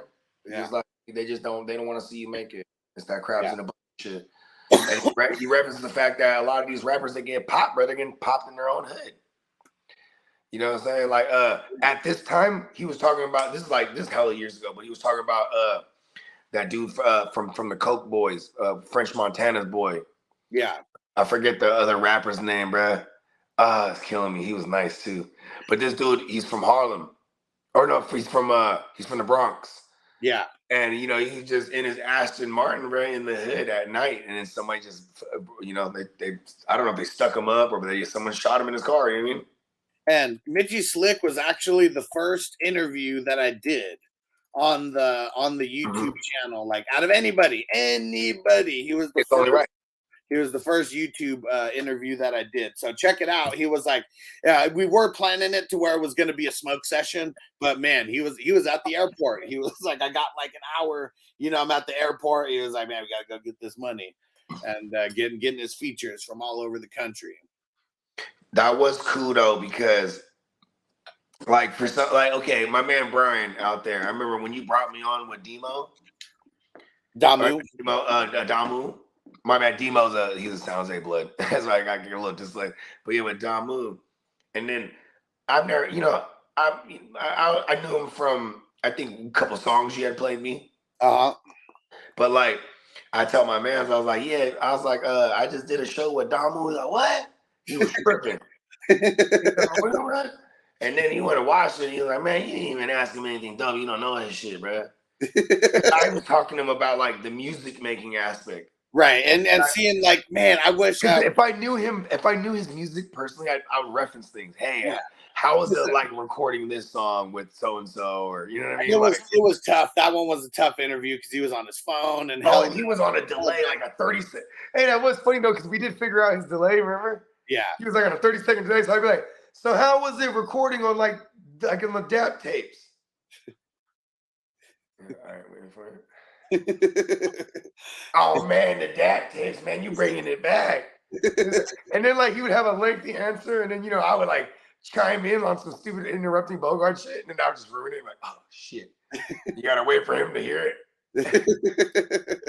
You know what I'm saying? Because he stops because I cut him off. Yeah. Then you gotta wait to hear it. Oh yeah, that shit was funny, man. And so this one, I mean, shit, this one is, you know, me like, I mean, Mitchie, like, man, I mean, he was just hella dope, you know, musically in San Diego and all that. So, I mean, I'm still excited about that one. I may go back and watch that just because, like, there's some real gems in that interview. Because, yeah, like, I've been a fan of his since, like, I mean, shit, I think like 02 or 03, whenever that first shit like dropped. Ooh, you ready for this? Drake just go back. And you can make it you could even be like 420 classic clips or something and just go back and for shorts, right? Yeah, for sure. Yeah. Let me see. Here's another one. I think this is the one. If I were just screen recorded joints and I steady aromatic motherfucker, I got my steady automatic motherfucker, This was one of the ones that was all over the DVD. Like, it was just a fire ass song. Oh yeah, this is the one that was playing in the background. What you say, nigga? I heard hatred, now that's some fake shit. What up, Big Glock? But when in your face get bitched out like rockin' a lace bit. Hot, cause the steady game renowned in numerous places. Underground moguls, getting sauce and double XL. The primer everyday gang photos. Half rapper, half surf, major factor. No actor, all parts, HK, clacker, all about my rapper. Shit. He said, oh, hey, the HK was dope, bro. The heckler and Cox, I always wanted one. I like German guys. My nigga Tash spread wisdom with a young killer. My nigga X give exposure to a young builder. They grind in agony, squad with me. To add butane to the plain steady gang who remain on top of the food chain. With the cop and the new chain, the retracting the top back, and squatting the block with some of them gold shoe things. We strive for supremacy by rivaling enemies. And making niggas bitches stuff they brains back in they forehead like Kennedys. This ain't the game, we don't do it for fun. We ain't playing steady niggas on the trigger side of the gun. And we dumping the ammo. We gonna have a side here in front of the barrel. Yeah, pure, unadulterated, unchampered with shit. Logic from the projects, the way that I spit. Feel the ag, Mitchie slick. We come equipped with the heat by the bottom of the seat. If you flip, don't. Hey, Crondon is my guy, man. So this is still the Agony.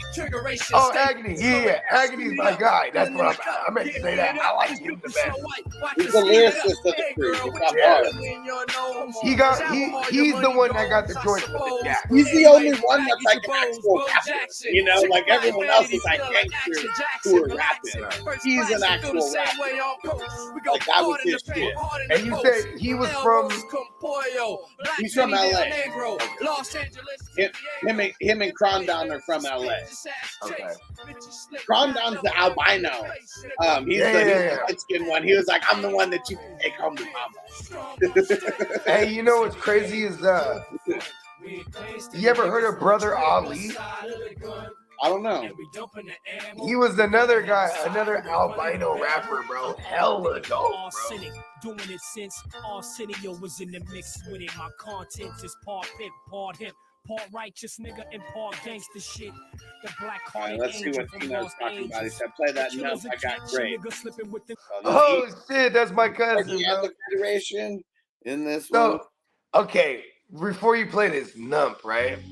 Here's my Nump story. Because I got really tight with Nump. Because Nump, he's a Filipino dude from Alameda. That's the 510. It's like it's like basically Oakland, but like sorry motherfuckers from Alameda would be like, I'm from Oakland, blood. Like, no, you from Alameda, you know? But he wasn't like that. He was repping, right? But look at this. So he went to Full Sail, same school as my man's for sound engineering. You know what I'm saying? So Nump, and Nump was like, without hyphy music, Nump would never existed, right? Okay. He was one of them engineers / producers, but he made music too. Okay. And so E40 put him on, you know what I mean? And check this out. So he engineered hella joints for E40. Like on the Ghetto Report card, he has credits on there. Okay. As one of Sick Wited's engineers, right? So check this out. He's in the studio, and the Federation, all these fools, they're all coming up. They're all under Sick With It, and so he does a song with them. And E40, he 40 told him, hey, I'll do a joint with you. You know what I'm saying? And he goes, yeah, cool. And he's like, and then he kept curving numb. You know what I mean? Like in the lab. Cause like, you know, like, and then so he goes, all right. So he goes, I did it for him. I got grapes. He just like, and he goes, 40. He goes, oh, I already did that, player. He's like, no, I did that. Hey, oh, word, that's you. All right, let me do it. So he puts, you know what I mean? Yeah. Because when he heard it, he thought he did it. Yeah. Because he was like, no, it was like a reference track. And I'm gonna do this what I need you to say, but he does it like in his delivery. Yeah.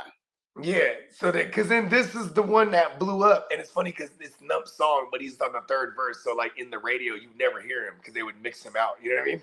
Yeah. Yeah, but this classic. Throw that bitch on. This is like a club anthem right here, bro. Stupid. What it do, right? The bay, man. I went to the block the other day, right? They said they had some purple, right? It was right. But when I came back, they had no grapes. Pull up, turn the scraper in a circle with the block one time, trying to see who got purple. Who got purple? I got grapes. Who got purple? I got grapes. Pull up, turn the scraper in a circle with the block one time, trying to see who got purple. Who got purple? I got grapes. Who got purple? I got grapes. Purple in the air, some heme in the scraper. We bring it to the club, cause See, Matic you hear won't how take there's no her. I'ma hi-hat? get paper, never It's be like a hater. And if it's like she's an 18, I 80 might just BPM. greater. Great You know what I mean? Swisher. Okay. Way back. Because this is the hypey sound. You know what I mean? Yeah. So much smoke, you Not really any melodies. Really no melodies at all. Right? Just sounds. Yeah. Never watch cable in the car. Yeah, I'm from the Bay, planet of the apes, home of the purple kush, home of the grapes. 707. Stupid shit. Hood, riding through Fairfield, blowing on good, Matic. Yeah, I be stunting all in your hood and the scraper on bites. Pull up, turn the scraper in a circle with the block one time, trying to see who got purple. Who got purple? Oh, I yeah. got grapes. Who got purple? Yeah. Numb, right? Grapes. Super duper weed head. Super duper cocaine. Super on the blood. I got grapes. Bitch on my cream fit like some cocaine. I spit gas like my birth name, propane. This dude right here at the time, he was like 40 years old. With a big fat He's like, how old? He was like 38, 39, maybe 40 at the time. Okay. It says this was from 14 years ago. Yeah, and he's from the South. He's from Alabama. And but you know, but he blew up in the Bay. And this dude, he would come to the lab and he would kick it with my dad, bro. And my dad would be like, "Oh, you make music." He was the older guy. He had the grades. You know what I mean? Okay, yeah. He had the grades on his beard, and he would chop it up with my dad. And because of that, he'd be like, "Man, that's why you got a good head on your shoulders." You know what I mean? Yeah. Because you know my dad would be kicking it, bro. You know what I mean? You know, that I always thought the Bay Area music, you didn't need to sound tough. You know, still use the Bay. But SoCal music, straight gangster music. Yeah, for sure. See, but here's the thing, though. It's, okay. In the East Coast. Okay, here, how about this? In the South, when you're in the club, gangsters get down. Yeah. When you're in the East Coast back in the days, the gangsters, they're in the club like this. You know what I mean? Yeah. Right? In the Bay, you will see a mob of dudes just killing the dance floor together. Yeah. You know what I mean? Yeah. And they all got guns and shit. They doing dumbass dances. You're doing a bird and shit. Yeah. You're gonna tell someone, you're gonna laugh at someone doing a dumbass dance and he's got a banger on him. You know what I mean? Right, exactly, right. And then you go to LA. LA is like, you know what I mean? They don't dance like that. They just throw up gang signs on the floor. You know what I mean? And then motherfuckers, and they got their ladies dancing, and you better not look at their ladies, bro. You know what I mean? Like, Yeah, we're gonna play one more song before we get out of here. All I gotta make a little Costco run. So this is the Mary Jane Junkie. I mean, you had to be connected somewhere if like anyone was talking with you in San Diego, and they were the weed. They were the weed dudes. So they weren't just a clever name. They were actually dealing too. Yeah. That's hard. You know what I'm saying? And let me see. So they got actually. I'll play a verse from each from two of these songs. One of them is a Mary Jane anthem, but the other one's Operation Gangrene because hustlers. So they do got some hustle songs on here too. Where are they from? Were they Bloods? No, they weren't nothing. Yeah, this is not it. What year was this on? Before you say it, was this like 2008? No, 2004 or 5. Okay. Because they were saying, what was that one? Because that was that thing back then. Do you remember that? Yeah. That was that shit, bro. Yeah, I thought that was the Frisco thing. This is funny. They fucked up. They got the shit like titled wrong on YouTube. No, but that's how they get away with things, though. Remember? What? Well, like, okay, you would remember sometimes I'll send you a song and you'd be like, oh, I found a song, but the official name is, whatever. You remember? No. I think this one is literally just 2 song titles are mixed up. Oh, wow, that's dumb. Yeah. That's a kid that posted that on. Some stoner shit for sure. We'll find it the old school way. Skimming through it, right?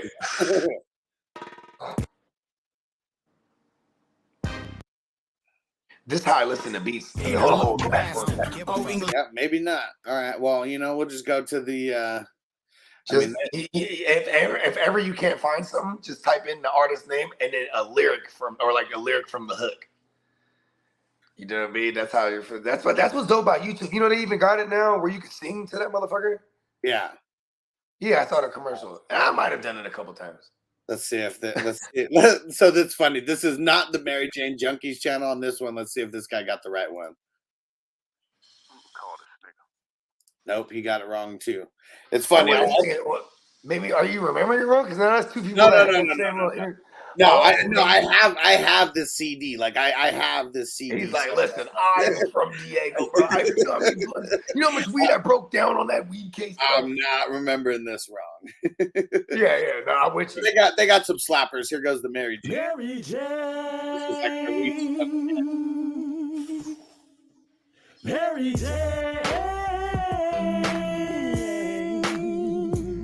She's a wine for me. Mary Jane, Mary Jane, Mary Jane, Mary Jane,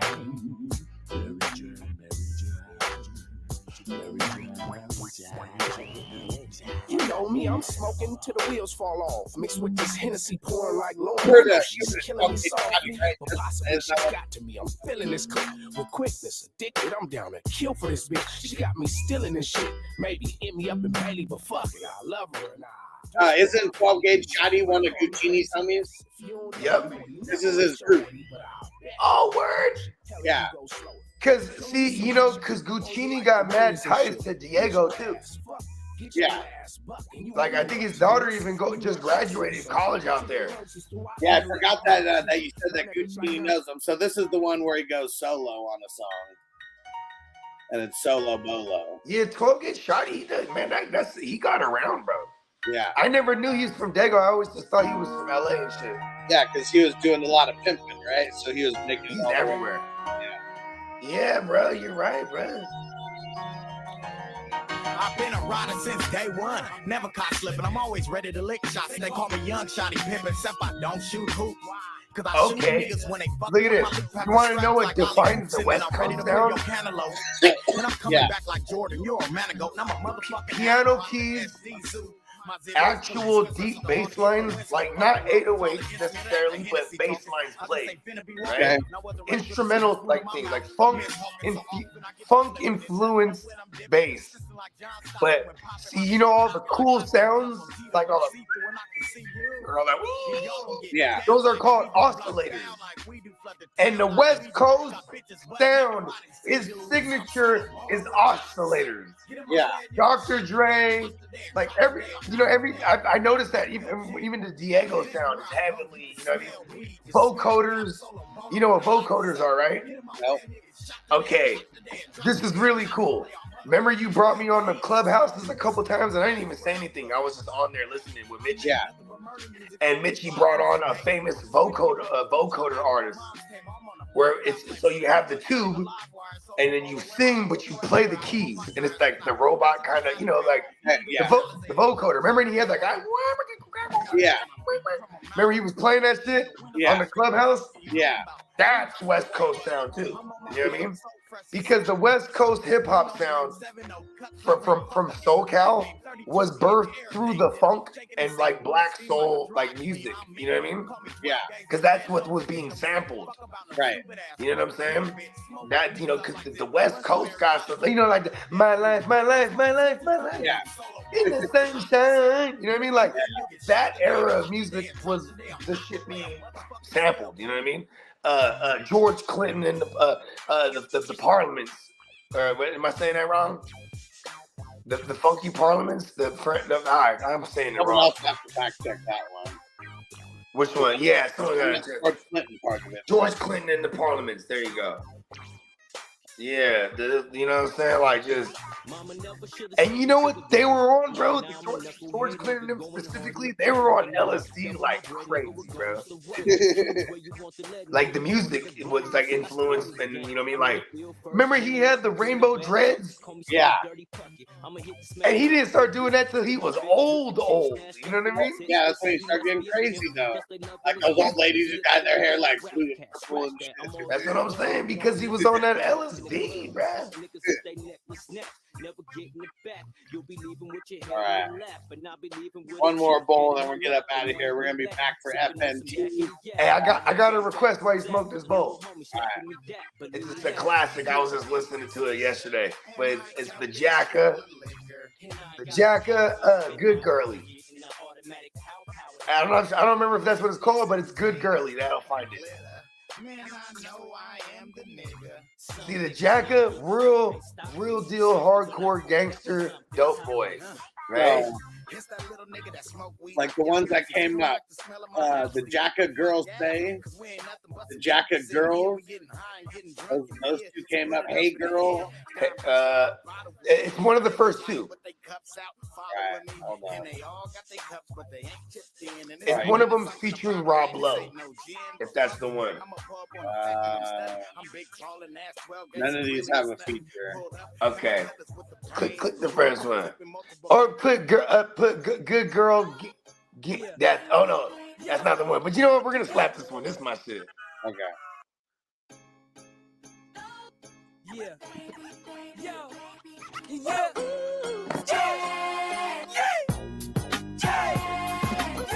It's your turn, now it's on me. Flat around my wrist, on my hips, a chrome thing. Steal from your mother, cause she's a cold thing. That bitch overnight, all started from the string. Introduce me to your wife, now that's the wrong thing. Got chicks everywhere, every time my phone ring, it's a light skin thing. Maybe it's a dark one. Got so many whips, I can't remember where I park when. Celebrate every day, my childhood was a harsh one, but I'm back now. 20 G stack in my pocket. My figure chain and your girl wanna rock it. My figure lawyers, accounts, and stock market. Make $1 million while you other rappers talk. You know the girls say. He said, "Make $1 million while you other rappers talk." Cause he'll drop an album and make $1 million easily, bro. Goddamn, ask little mama over there while she playing. I see you peeking, but you ain't speaking. I'm from the Bay, but I hit LA every weekend. She said she Cuban, but I thought she was Puerto Rican. Fired up the purple when the gal start geeking. I guess it's been a while since a trill nigga been around, been a down chill, was real spontaneous. She's not the smartest chick, but she got brains, my nigga. You know the girl say. You know the girl say. You know, said that we heard Hustler, the Bay Area rapper. Yeah, cause he's in like girls. Yeah. Yeah. Remember, that's why we always call you Hus, bro. But see, he was Hus Allah. Yeah, because he's a Muslim guy. Yeah, hustler, but Hus Allah. You know what I mean? Because they on their deen. Yeah. They're on their Aki. You know what I mean? Fucking the Jacka and the Hustler. They're like Muslim like a motherfucker. You know what I mean? Yeah, the Hustler was. I mean, I know everyone was kind of rocking the stunner shades back then, but he always had the stunners. Yeah, with the diamonds on him and shit. A lot of goofy ones too, but yeah, he always had a few. Yeah, didn't he have a segment in Trill TV where he was like introducing one of the? Is that when he had the flat top now? He had the kid and play flat top, or he actually had the Gumby. That I can't remember. Well, and like he's like 6'3" or something like that too. He's like a tall ass dude. You know what I mean? Yeah, Tino said got the dopest hair in the game. Yeah, bro.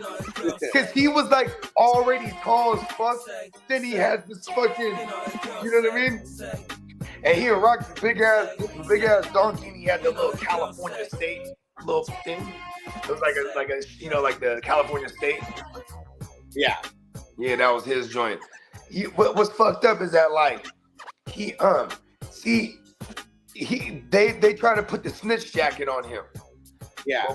But what's fucked up is like, so he gets popped for like 13 bricks, and then he cuts a plea deal, right? And you know what's fucked up when you cut a plea deal is because back in the days, bro, you couldn't just go online and look at this shit.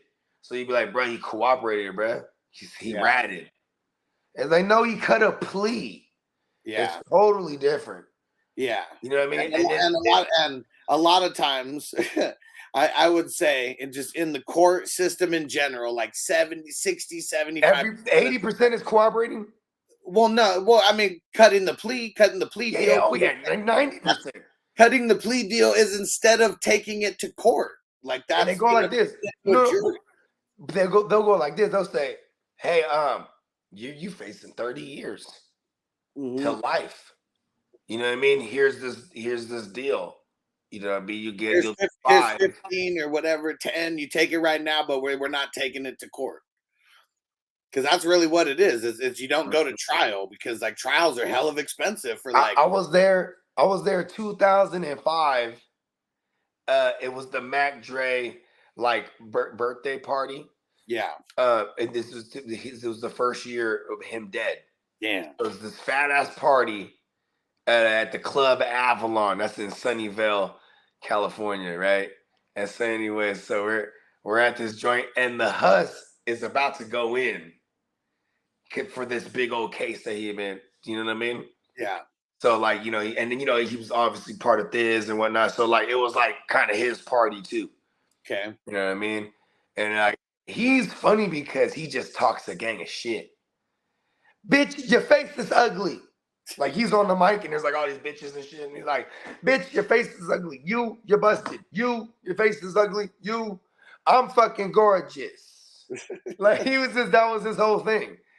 And like, he wasn't the greatest rapper, but he had this rhyme scheme and he just hoarded on everything. It's the hustler, and I scoop up chickens like none other. Right? Then he'll be on another song. I scoop up chickens like none other. The hustler. Like he's just like, he'll do the same shit and fucking switch it up. Like it was like, he just never had no rhymes for at one point. But he was a part of that whole Mac Dre. He was there when Dre was alive. And right. And Ryder and Hus are like cousins for real. Okay. Ryder J. Clyde, he's another one of the mob figures. So like, he signed them. You know what I mean? And then like, yeah, because Hustler was one of those guys who had the Mac stamp of approval, right? Wasn't he on like the Thiz? Yeah, he was on their label. All that shit. And it's crazy because like he was this low on the pecking order, and then he really fucked with Ryder. Like Ryder came out with albums right away, and then the Hustler, like I think he dropped one like since the 80s or something like that. Okay. But then it was like long awaited, you know what I mean? Like just super long awaited. Because also when Mac Dre died, all that shit started hitting the fan, and they got this RICO case, and you know what I mean, on the label. So it just went in. Then Huss went in and did like some time. Yeah, it was, but they're from Pittsburgh, Cali, from the Pueblo Projects, bro. My grandma is from there. Well, not from there, but that's where when they came to America, that's where you know what I mean. So growing up, I was in Pittsburgh. So my cousins that are from out there, like they're the ones that put me on the mob. You know what I mean? Yeah. They're like, bro, you ain't heard of the mob figures? And then I grew up like funking with Crips. You know what I mean? So like I hated Crips. Fuck Snoop. Like I didn't like Crip music. I was just you know what I mean? Because motherfuckers stabbed me and shit. Like I just grew up funking with Crips. So I remember I'm out of high school and my little cousin was in high school. No. I'm in high school. And my little cousin was in junior high. And he's like, man, you never heard of the mob figures? Like, Sibo signed them. And Sibo, I love Sibo as a kid, but now I'm at the point where I'm like, fuck Sibo. Like, because he's like a notable Crip. You know? Yeah. Nah, bro, he signed the mob figures, bro. And of course, I had heard all, and I'm like, oh, shit, okay. Yeah. And, it's really till someone puts you on, and like, because they were like a super group. You know what I mean? Yeah. So you had AP9, who AP9 these days is famous for being the one that supposedly, because Ice-T supposedly like a cuck or something, bro, and he lets AP9 fuck his bitch. Because that was like a thing going on like 10 years ago. They're like, oh shit, y'all hear about AP9's fucking Coco. But anyways, and like Ice-T was cool with it. Like, you know what I mean? Yeah. This is what they were saying in the Bay. You know what I mean? Because AP9, he used to cut my hair because AP9 he fucked with one of my boys' studio, and that's where his shop was, like when he was in, you know what I mean, on this side. And I think he moved out to Vegas, like, you know what I'm saying? But anyways, I got my hair cut. I mean, he didn't used to cut my hair. I said, yeah, I got my hair cut by him. Yeah. And of course, you know me, I asked the Coco shit. Yeah. I'm like, bro, he's fucking on Coco, bro. Come on, bro. Come on. I said, this is a barbershop. This is what we talking about, man. Anyways, fucking, and then there was Ryder J. Clyde and Hustler. They're cousins. And then there's the Jacka, and he's from Pittsburgh too, right? And the Jack, see, what's crazy is like the Jack, he is like one of them 2-parent joints. Not 2-parent joints, a single parent joint. So he would be in Richmond when he was with like his other parent. You know what I mean? Yeah. And so he fucked with this dude named FedEx, right? 50 States. And 50 States, right? This dude, he's kind of dope too. He's one of my favorites out of the group because he's the most truth. You know what I mean? Yeah. Because his dad was a boss kingpin coke dealer. You know what I mean? In Richmond, Cali. Super boss kingpin. I think got murked too. But the son is one of them fucking movie stories where the son was running his dad's shit at one point. You know what I mean? Yeah.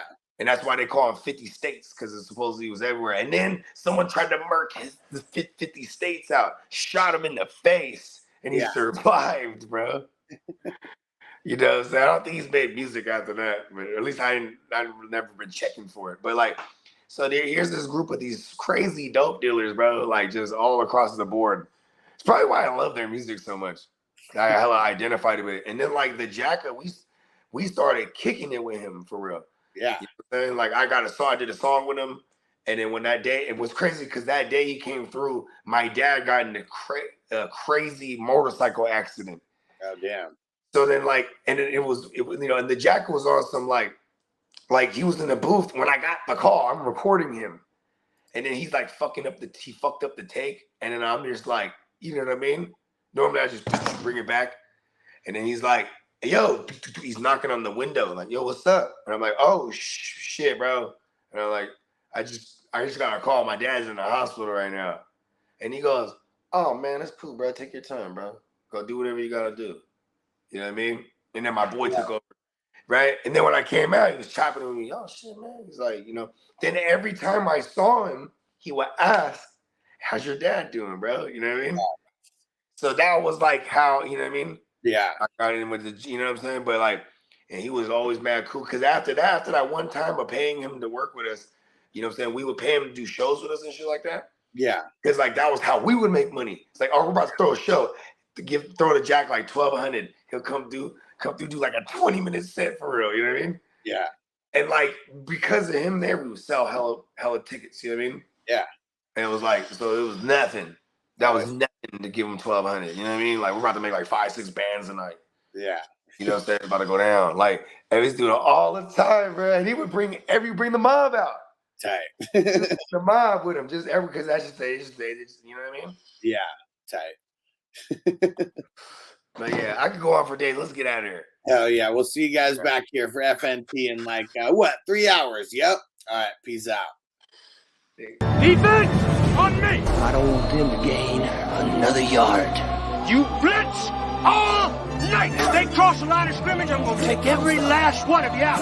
You make sure they remember forever the night they played the Titans. Here comes the, here comes the, here comes the, here comes the, here comes the,